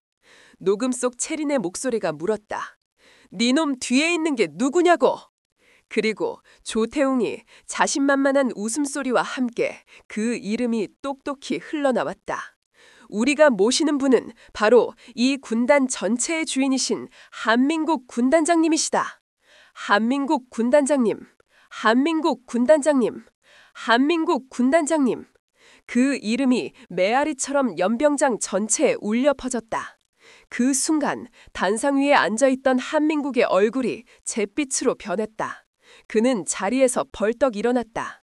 그의 눈에는 당혹감과 분노, 그리고 희미한 공포가 서려 있었다. 모든 병사들의 시선이 일제히 그에게로 향했다. 존경과 충성의 대상이었던 군단장이 사실은 모든 부패와 살인의 정점에 있는 괴물이었다는 진실. 그들의 신념 체계가 뿌리부터 흔들리고 있었다. 화면이 마침내 바뀌었다. 검은 화면이 사라지고 나타난 것은 끔찍한 영상이었다. 거푸집 철근에 묶여있는 강채린, 그리고 그녀의 머리 위로 폭포처럼 쏟아져 내리는 회색 콘크리트. 섀도우가 멀리서 특수 망원 렌즈로 촬영한 영상이었다. 비명소리가 여기저기서 터져나왔다. 자신들의 지휘관이 두화장교를 산채로 생매장하는 충격적인 광경. 이것은 군대가 아니었다. 마피아 조직 그 자체였다. 거짓말이야. 저건 조작된 거야. 전현이 부대를 전복시키려는 음모다. 조태웅이 미친 사람처럼 외쳤다. 하지만 그의 말을 믿는 사람은 아무도 없었다. 증거는 너무나도 명백했다. 바로 지금 그들의 눈앞에 서 있는 강채린의 모습. 영상 속에서 콘크리트를 뒤집어 쓰고 죽어가던 그녀의 모습과 지금 온몸에 콘크리트 갑옷을 두른 채 서 있는 그녀의 모습이 완벽하게 겹쳐졌다. 그녀 자신이 바로 살아있는 증거였다.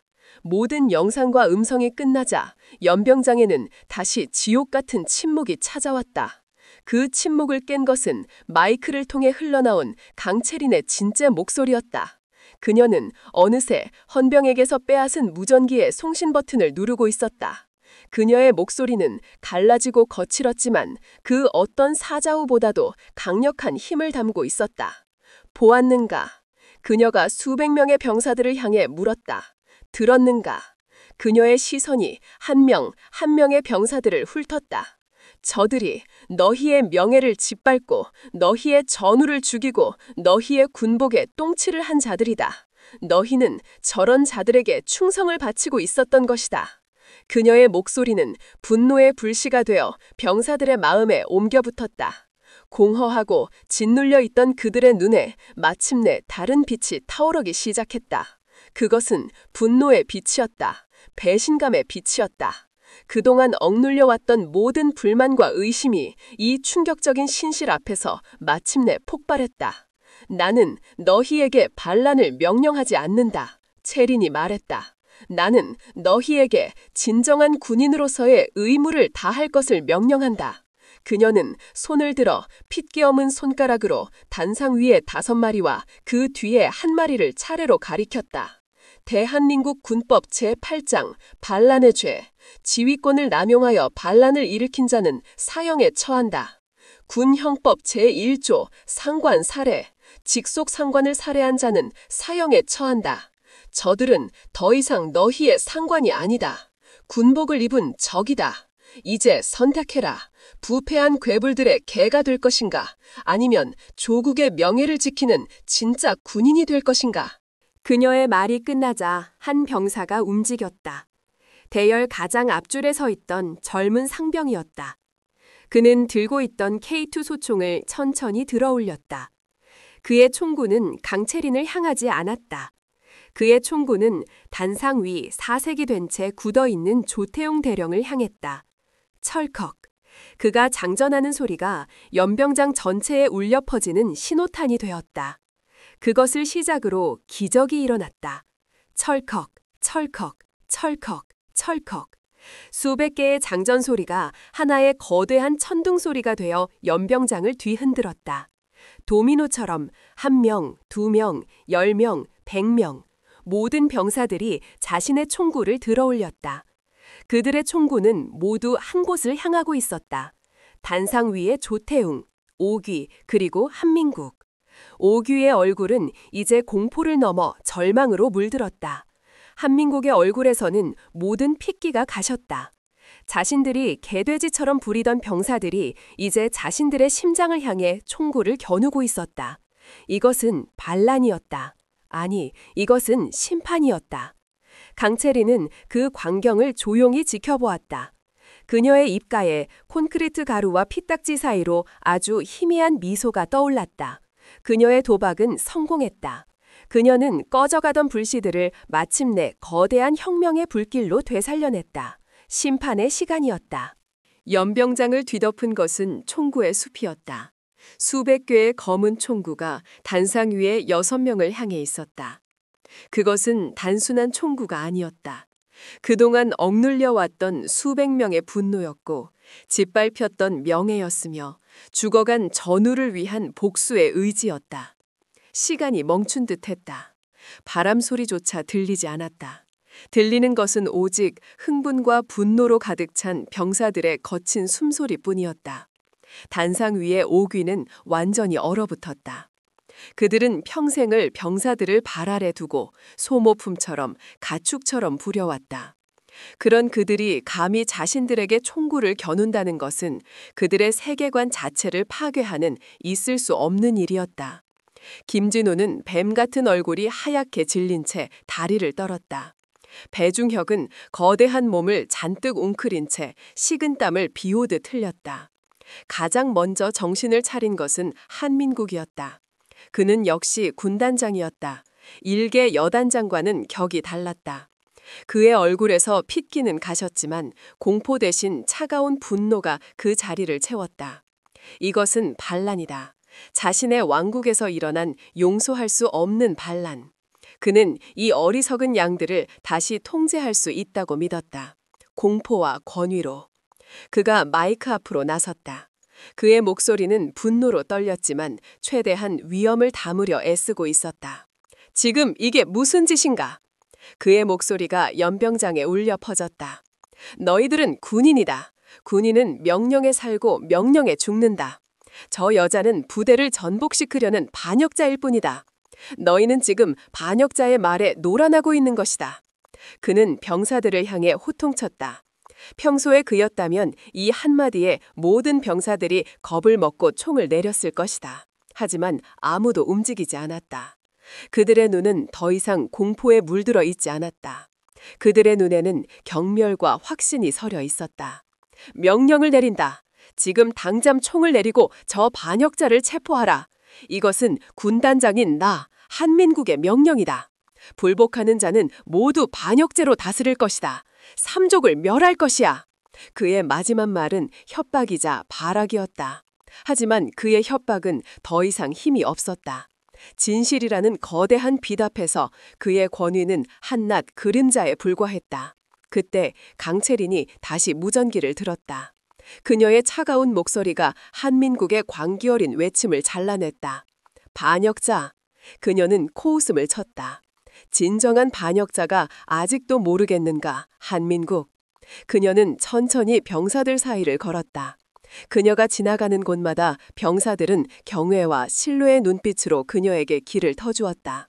너희는 저자의 말이 이상하지 않은가? 채린이 병사들을 향해 물었다.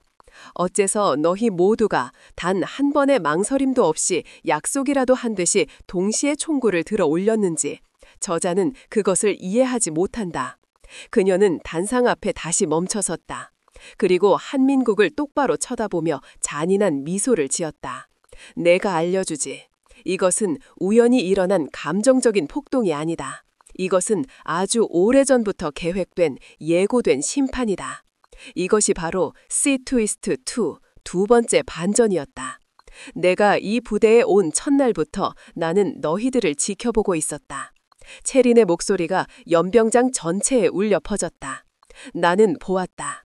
너희의 눈에 서린 공포와 절망을. 나는 들었다. 너희가 밤마다 몰래 내쉬는 한숨과 울음을. 나는 알았다.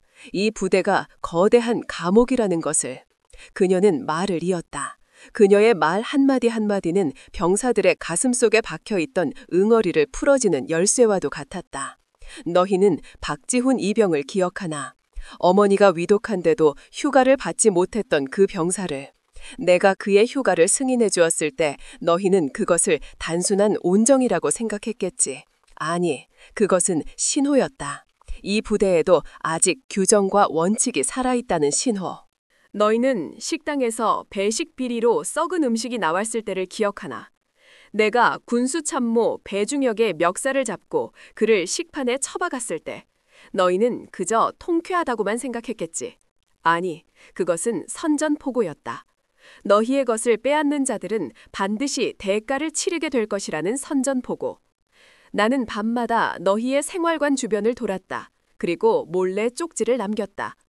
너의 전우가 혹한기 훈련에서 동상에 걸렸을 때 방한 장비는 어디에 있었을까? 너희가 받아야 할 포상 효과는 어떤 장교의 첩주머니로 들어갔을까? 그녀의 말이 이어질수록 오기와 한민국의 얼굴은 경악으로 물들어갔다. 그녀는 단순한 복수심에 불타는 군인이 아니었다. 그녀는 치밀한 심리전의 대가였다. 그녀는 병사들의 마음에 불만을 심은 것이 아니었다. 그녀는 이미 존재하던 불만과 분노에 진실이라는 이름에 불을 붙여준 것이다. 그녀는 그들을 선동한 것이 아니었다. 그녀는 그들이 스스로 생각하고 스스로 판단하고 스스로 일어서도록 만든 것이다. 이것은 반란이 아니다. 체린이 선언했다. 이것은 부패한 지휘체계에 대한 살아있는 병사들의 정당한 명령 불복종이다. 너희는 스스로의 의지로 총을 든 것이다. 너희야말로 이 부대의 진정한 주인이다. 와! 그녀의 말이 끝나자 연병장 전체에서 거대한 함성이 터져나왔다. 그것은 수백 명의 병사들이 처음으로 내지르는 진정한 자신들의 목소리였다. 그동안 억눌려왔던 모든 것이 폭발하는 해방의 함성이었다. 닥쳐! 이 미친년이! 마침내 이성을 잃은 조태웅이 허리춤에서 권총을 뽑아들었다. 그는 채린을 향해 총구를 겨누었다. 모두 죽여버리겠어. 니년도 저 배신자 새끼들도 전부! 하지만 그가 방아쇠를 당기기도 전에 탕! 날카로운 총성 하나가 먼저 연병장을 갈랐다. 조태웅의 손에 들려있던 권총이 피와 함께 공중으로 솟구쳤다. 크악! 그가 손을 부여잡고 비명을 질렀다. 그의 손등에는 정확하게 총알 구멍이 뚫려 있었다. 총알은 어디서 날아왔는가? 모든 이의 시선이 한 곳으로 향했다. 부대 본부 건물 옥상. 그곳에 검은 전투복을 입은 한 남자가 저격총을 든 채 서 있었다. 최민준 상사, 바이퍼였다. 그리고 그것은 시작에 불과했다. 두두두두두두두! 하늘을 찢는 듯한 헬리콥터 로터 소리가 연병장을 뒤덮었다. 검은색 특수전 헬기 2대가 연병장 상공에 나타났다. 헬기의 문이 열리고 검은 로프가 폭포수처럼 땅으로 쏟아져 내렸다. 로프를 타고 검은 유령 같은 군인들이 순식간에 땅으로 내려왔다. 방탄 헬멧, 야간 투시경, 검은 전투복, 최첨단 무기, 대한민국 최정예 특수부대 제707 특수임무대대, 채린의 친위대, 그녀의 검과 방패가 마침내 도착한 것이다. 우르르르! 동시에 연병장의 모든 출입문이 안쪽에서 폭파되었다. 쾅! 쾅! 브리처가 설치한 소형 폭약이었다. 그곳으로 완전 무장한 707 대원들이 섬광탄과 연막탄을 투척하며 쏟아져 들어왔다. 움직이지 마! 움직이면 쏜다! 모두 무기를 버려! 그들은 반란을 일으킨 일산 병사들을 향해 외치지 않았다. 그들의 총구는 정확하게 단상 위 그리고 그 주변에서 조태웅을 비호하던 소수의 충성파 장교들과 헌병들을 향해 있었다. 상황은 순식간에 정리되었다. 단상 위는 아비규환이 되었다. 오기들은 쥐새끼처럼 흩어져 도망치려 했다. 어딜! 최민준 상사가 어느새 단상 위로 뛰어올라 뱀처럼 빠져나가려던 김진우의 발목을 걷어찼다. 크악! 김진우가 앞으로 고꾸라졌다. 최 상사는 그의 팔을 등 뒤로 꺾어 무자비하게 제압했다. 뱀 새끼는 굴파보 들어갈 시간이 없어. 쉐도우와 브리처는 각각 박성철과 이현수를 덮쳤다. 그들은 저항 한번 제대로 하지 못하고 바닥에 처박혔다. 거대한 몸집의 배중혁은 도망치다가 분노한 일반 병사들에게 둘러싸였다. 이 돼지 새끼! 니놈이 빼돌린 전투식량으로 찐 살이냐? 퍽! 퍽퍽! 병사들의 분노에 찬 주먹과 발길질이 그에게 쏟아졌다. 그는 비명을 지르며 바닥을 뒹굴었다. 누구도 그를 말리지 않았다. 그것은 그가 받아야 할 당연한 죗값이었다. 그리고 조태웅. 피 흘리는 손을 부여잡고 도망치려던 그의 앞을 강채린이 막아섰다. 그녀의 온몸에서는 여전히 살기가 뿜어져 나왔다. 조태웅은 그녀의 눈을 보고 공포에 질려 뒷걸음질 쳤다. 오지마! 이 괴물 같은 년! 괴물? 채린의 입가에 잔혹한 미소가 걸렸다. 너희가 나를 이렇게 만들었다. 너희가 판 지옥에서 너희가 만든 괴물이 기어나온 것이다. 그녀는 천천히 그에게 다가갔다. 한 걸음, 한 걸음. 그녀의 발걸음 소리는 조태웅에게 사형 선고처럼 들렸다. 그녀는 조태웅의 멱살을 잡아챘다. 콘크리트가 묻은 그녀의 소나귀는 강철 클램프처럼 강력했다. 내 동생에게 했던 것처럼 무릎 꿇고 빌어봐라. 그럼 살려줄지 누가 하나. 살려주시오. 내가 잘못했소. 조태웅은 비굴하게 빌었다. 조금 전까지의 위세는 온데간데 없었다. 체리는 경멸의 눈으로 그를 내려다보았다. 그리고 그녀는 그의 뺨을 때리지 않았다. 대신 그녀는 그의 어깨에 달린 대령 계급장을 뜯어냈다. 촥! 실밥이 뜯어지는 소리와 함께 그의 명예와 자존심이 함께 뜯겨나갔다. 그녀는 계급장을 바닥에 던지고 군화발로 지시져 버렸다. 너 같은 놈은 군인의 자격이 없다. 그녀가 차갑게 말했다. 그리고 그녀의 무릎이 그의 복부를 정확하게 가격했다. 퍽! 컥! 조태웅은 위액을 토하며 쓰러졌다. 707 대원들이 다가와 축 늘어진 그를 개처럼 끌고 갔다. 이제 남은 것은 단 한 명, 한민국. 그는 이 모든 광경을 망연자실한 표정으로 지켜보고 있었다. 자신의 왕국이, 자신의 완벽한 계획이 단 한 명의 여자 때문에 눈앞에서 무너지고 있었다. 707 대원들이 그를 향해 다가왔다. 그는 마지막 자존심을 지키려는 듯 가슴을 펴고 소리쳤다. 나는 대한민국 육군 중장 한민국이다. 너희 따위가 내 몸에 손을 댈 수 있을 것 같으냐? 그의 외침에 대원들이 잠시 멈칫했다. 세 개의 별이 주는 무게감은 여전히 유효했다. 하지만 그때 체린이 그들 앞으로 나섰다. 그녀는 한민국의 눈을 똑바로 쳐다보며 자신의 주머니에서 구겨진 종이 한 장을 꺼내 펼쳤다. 그것은 낡고 피와 흙먼지로 더러워져 있었다. 하지만 그 위에 찍힌 국방부 장관의 직인과 붉은색으로 쓰인 대외비 글자는 선명했다. 그녀가 종이의 내용을 읽어내렸다. 그녀의 목소리는 연병장 전체에 울려 퍼졌다. 소장. 소장이라는 단어에 연병장 전체가 다시 한번 술렁했다. 그녀는 소령이 아니었다. 별 2개 소장이었다. 상기 인원은 계급을 위장, 제17기계화 보병여단에 전입하여 군단 내부에 만연한 부패 카르텔의 실체를 파악하고 관련자 전원을 색출하여 사법 처리할 수 있는 모든 권한을 위임받는다. 임무 수행 중 발생하는 모든 상황에 대한 책임은 국방부 장관에게 있다. 한민국의 눈이 지진이라도 난 듯이 흔들렸다. 그녀는 처음부터 사냥개들을 잡기 위해 내려온 사냥꾼이었다. 그것도 국방부 장관 직속에. 모든 것이 끝났다. 한민국. 체린이 종이를 접으며 이제는 계급과 힘의 우위가 완전히 역전된 상대를 향해 말했다. 반역죄, 상관 살해교사, 군수품 횡령, 직권남용, 이 모든 죄를 물어 국방부 장관의 권한 대행으로서 너를 이 자리에서 긴급 체포한다. 그녀가 손짓하자 최민준 상사가 다가와 그의 어깨에 달린 3개의 별을 거칠게 뜯어냈다. 촤! 조금 전 조태웅이 당했던 것보다 훨씬 더 큰 모욕이었다. 이럴 순 없어! 이럴 순 없어! 한민국은 무너져 내렸다.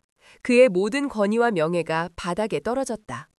그는 대원들에게 끌려가며 마지막으로 체린을 향해 증오에 찬 눈빛을 보냈다. 하지만 체리는 더 이상 그를 보지 않았다. 그는 이제 그녀의 사냥감이 아니었다. 처리가 끝난 쓰레기일 뿐이었다. 그녀의 시선은 연병장에 서 있는 수백 명의 병사들을 향해 있었다. 자신을 믿고 자신의 의지에 따라준 진정한 군인들. 그녀는 무전기를 다시 들었다. 이번에 그녀의 목소리에는 차가운 분노가 아닌 무겁고 엄숙한 의지가 담겨 있었다. 심판은 끝났다. 그녀가 선언했다. 이제 정화의 시간이다. 그녀의 말에 모든 경사들이 일제히 부동자세로 서서 그녀를 향해 격려했다. 그것은 상관에 대한 의무적인 격려가 아니었다. 지옥에서 자신들을 구해준 영웅에게, 자신들의 잃어버린 명예를 되찾아준 진정한 지휘관에게 바치는 마음에서 우러나오는 존경의 표시였다. 그 광경을 바라보는 체린의 눈에 아주 오랜만에 희미한 온기가 감돌았다. 사냥은 끝났다. 그리고 새로운 새벽이 오고 있었다. 연병장 위로 바람이 불었다. 그 바람은 피와 화약 냄새, 그리고 썩은 권력의 종말을 알리는 냄새를 실어 날랐다. 소음은 멎었다. 쓰러진 악인들의 신음소리도 병사들의 거친 함성도 잦아들었다. 남은 것은 오직 수백 개의 군하가 땅에 단단히 뿌리 내리고 서 있는 소리 없는 침묵뿐이었다.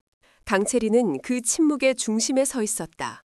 그녀의 온몸은 여전히 콘크리트 갑옷을 입은 채였고 상처에서는 피가 배어 나왔지만 그 누구도 그녀를 약해 보인다고 생각하지 않았다. 오히려 그녀는 마치 전쟁의 여신처럼 그 어떤 장군보다도 위엄있고 강인해 보였다. 최민준 상사가 그녀에게 다가와 낮은 목소리로 보고했다. 그의 눈에는 절대적인 존경심이 담겨 있었다. 보고드립니다. 군단장 한민국은 합참에서 급파된 헌병대에 의해 군단장실에서 현 시간부로 공식 체포되었습니다. 그의 모든 지위는 박탈되었으며 국방부 직속 특별조사위원회로 압송될 예정입니다. 모든 것이 끝났다.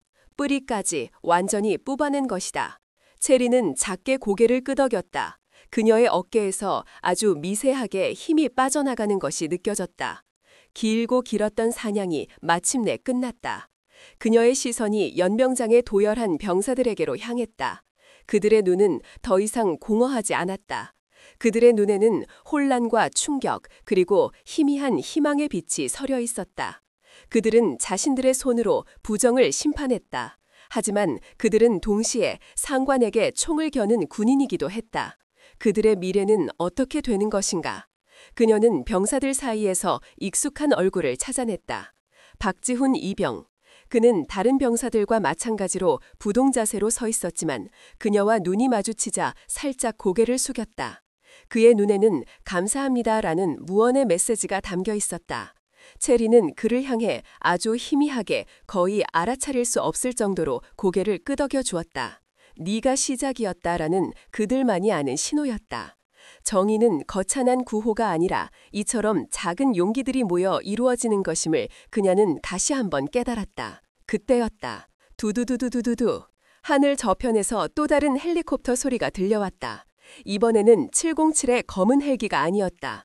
육군 본부를 상징하는 흰색 바탕의 지휘 헬기였다. 헬기는 연병장 중앙에 부드럽게 착륙했다. 강풍이 불며 모두의 옷깃을 휘날렸다. 문이 열리고 백발이 성성한 노년의 장군이 걸어 나왔다. 그의 어깨에는 4개의 별, 대장 계급장이 빛나고 있었다. 대한민국 육군 참모총장이었다. 그가 직접 이곳에 온 것이다. 참모총장은 무너진 단상과 제압된 범죄자들을 한번 훑어보았다. 그리고 그는 총구를 들어올린 수백 명의 병사들을 보았다. 그의 표정은 딱딱하게 굳어 있었다. 연병장의 공기가 다시 팽팽하게 당겨졌다. 병사들은 긴장했다. 최고 지휘관의 눈에 자신들의 행동은 그저 반란으로 보일지도 모른다. 하지만 참모총장은 그들을 지나쳐 곧장 강채린에게로 걸어왔다. 그는 피와 먼지로 뒤엎인 그녀의 앞에 멈춰섰다. 그는 그녀의 끔찍한 몰골을 잠시 내려다보았다. 그의 눈빛이 미세하게 흔들렸다. 그는 아무 말 없이 손을 들어 그녀를 향해 거수경례를 붙였다. 4개의 별이 2개의 별에게 육군의 최고 수장이 자신의 부하가 겪었을 지옥 같은 고통과 그녀가 보여준 초인적인 용기에 대해 경의를 표한 것이다. 체린 역시 부러진 갈비뼈의 고통을 참고 허리를 펴 그에게 답례했다. 임무 완수 보고 드립니다. 대한민국 육군소장 강채린 부패 세력 척결 임무를 완수하였습니다. 참모총장은 경례를 내리며 무거운 목소리로 말했다. 고생했다, 강장군. 정말 고생 많았어. 그의 목소리에는 진심 어린 위로가 담겨 있었다. 그는 몸을 돌려 연병장의 모든 병사들을 향해 섰다. 그리고 마이크를 잡았다. 나는 오늘 이곳에서 군의 가장 큰 수치와 동시에 가장 큰 명예를 보았다. 그의 목소리는 스피커를 통해 모든 이의 가슴에 울렸다. 썩어 빠진 지휘관들은 군의 수치다. 하지만 불의에 맞서 스스로의 명예를 지키기 위해 일어선 여러분은 바로 대한민국 국군의 자랑스러운 명예 그 자체다. 병사들의 눈이 커졌다. 그들의 행동은 반란이 아니었다. 최고 지휘관의 입을 통해 그것은 명예로운 의거로 인정받은 것이다. 안도의 한숨과 함께 몇몇 병사들은 조용히 눈물을 흘렸다. 여러분은 군인으로서 가장 어려운 질문에 답했다. 무엇이 진정한 충성인가? 그것은 인간에 대한 맹목적인 복종이 아니다. 그것은 군복에 새겨진 명예와 국가에 대한 헌신, 그리고 전우를 지키는 의리에 대한 충성이다. 여러분은 오늘 그것을 증명해 보였다. 참모총장은 강채린을 돌아보았다. 국방부의 이름으로 새로운 명령을 하달한다. 그는 잠시 숨을 고르고 위험 있는 목소리로 선언했다. 강채린 소장은 금일부로 공석이 된 제3군단 군단장 직무대리로 임명한다. 그리고 이 자리에 있는 제17여단 전 장병은 새로운 지휘관과 함께 부대를 재건하고 잃어버린 명예를 되찾는 임무를 부여받는다. 이상. 충격적인 발표였다. 그녀가 이 부대의 지휘관을 넘어 한민국이 앉아있던 군단장의 자리에 오르게 된 것이다. 파격적인 인사였다. 하지만 그 누구도 이의를 제기하지 않았다. 그녀는 그럴 자격이 있었다. 참모총장이 물러나고 모든 시선이 다시 채린에게로 쏟아졌다. 그녀의 새로운 병사들. 그녀는 천천히 마이크 앞으로 걸어나갔다. 그녀는 연설문을 준비하지 않았다. 하지만 그녀의 가슴 속에는 할 말이 너무나도 많았다. 나는 여러분에게 많은 것을 약속하지 않겠다. 그녀의 목소리는 조용했지만 그 어떤 외침보다도 힘이 있었다. 나는 여러분에게 편안한 군 생활을 약속하지 않는다. 훈련은 이전보다 혹독해질 것이다. 교율은 더욱 엄격해질 것이다. 병사들은 조용히 그녀의 말을 경청했다. 하지만 나는 이것 하나만은 약속하겠다. 그녀는 병사 한 명 한 명의 눈을 마주치며 말했다. 다시는 여러분의 땀과 희생이 몇몇 쓰레기들의 배를 채우는데 쓰이는 일은 없을 것이다. 다시는 여러분의 명예가 부패한 권력의 발밑에서 짓밟히는 일은 없을 것이다. 다시는 여러분의 전우가 억울하게 죽어가는 것을 방치하는 일은 없을 것이다. 그녀의 목소리에 힘이 실렸다. 이 부대의 이름은 케르베로스, 지옥의 문을 지키는 개다. 하지만 이제부터 케르베로스는 부패라는 지옥의 문을 지키는 개가 아니다. 외부의 적과 내부의 적으로부터 조국의 안보라는 천국의 문을 지키는 가장 명예롭고 강력한 수호견이 될 것이다. 그녀는 주먹을 불끈 쥐었다. 우리는 오늘 죽었다. 그리고 오늘 다시 태어났다. 이것이 바로 케르베로스의 새로운 새벽이다. 그녀의 선언이 끝나자 연병장에서는 다시 한번 거대한 함성이 터져나왔다. 하지만 이번의 함성은 분노의 함성이 아니었다. 그것은 희망과 결의 그리고 새로운 시작을 알리는 벅찬 환호성이었다. 강채린은 그 함성 속에서 동쪽 하늘을 바라보았다. 어느새 어둠이 걷히고 지평선 너머로 붉은 여명이 발가하고 있었다. 그 찬란한 새벽빛이 온몸에 콘크리트 갑옷을 입은 그녀의 모습을 비추었다. 그 모습은 더 이상 끔찍한 유령이 아니었다. 그것은 지옥의 잿더미 속에서 부활하여 새로운 시대를 여는 불사조 피닉스의 모습이었다. 사냥은 끝났다. 하지만 그녀의 진짜 전쟁은 이제 막 시작되고 있었다.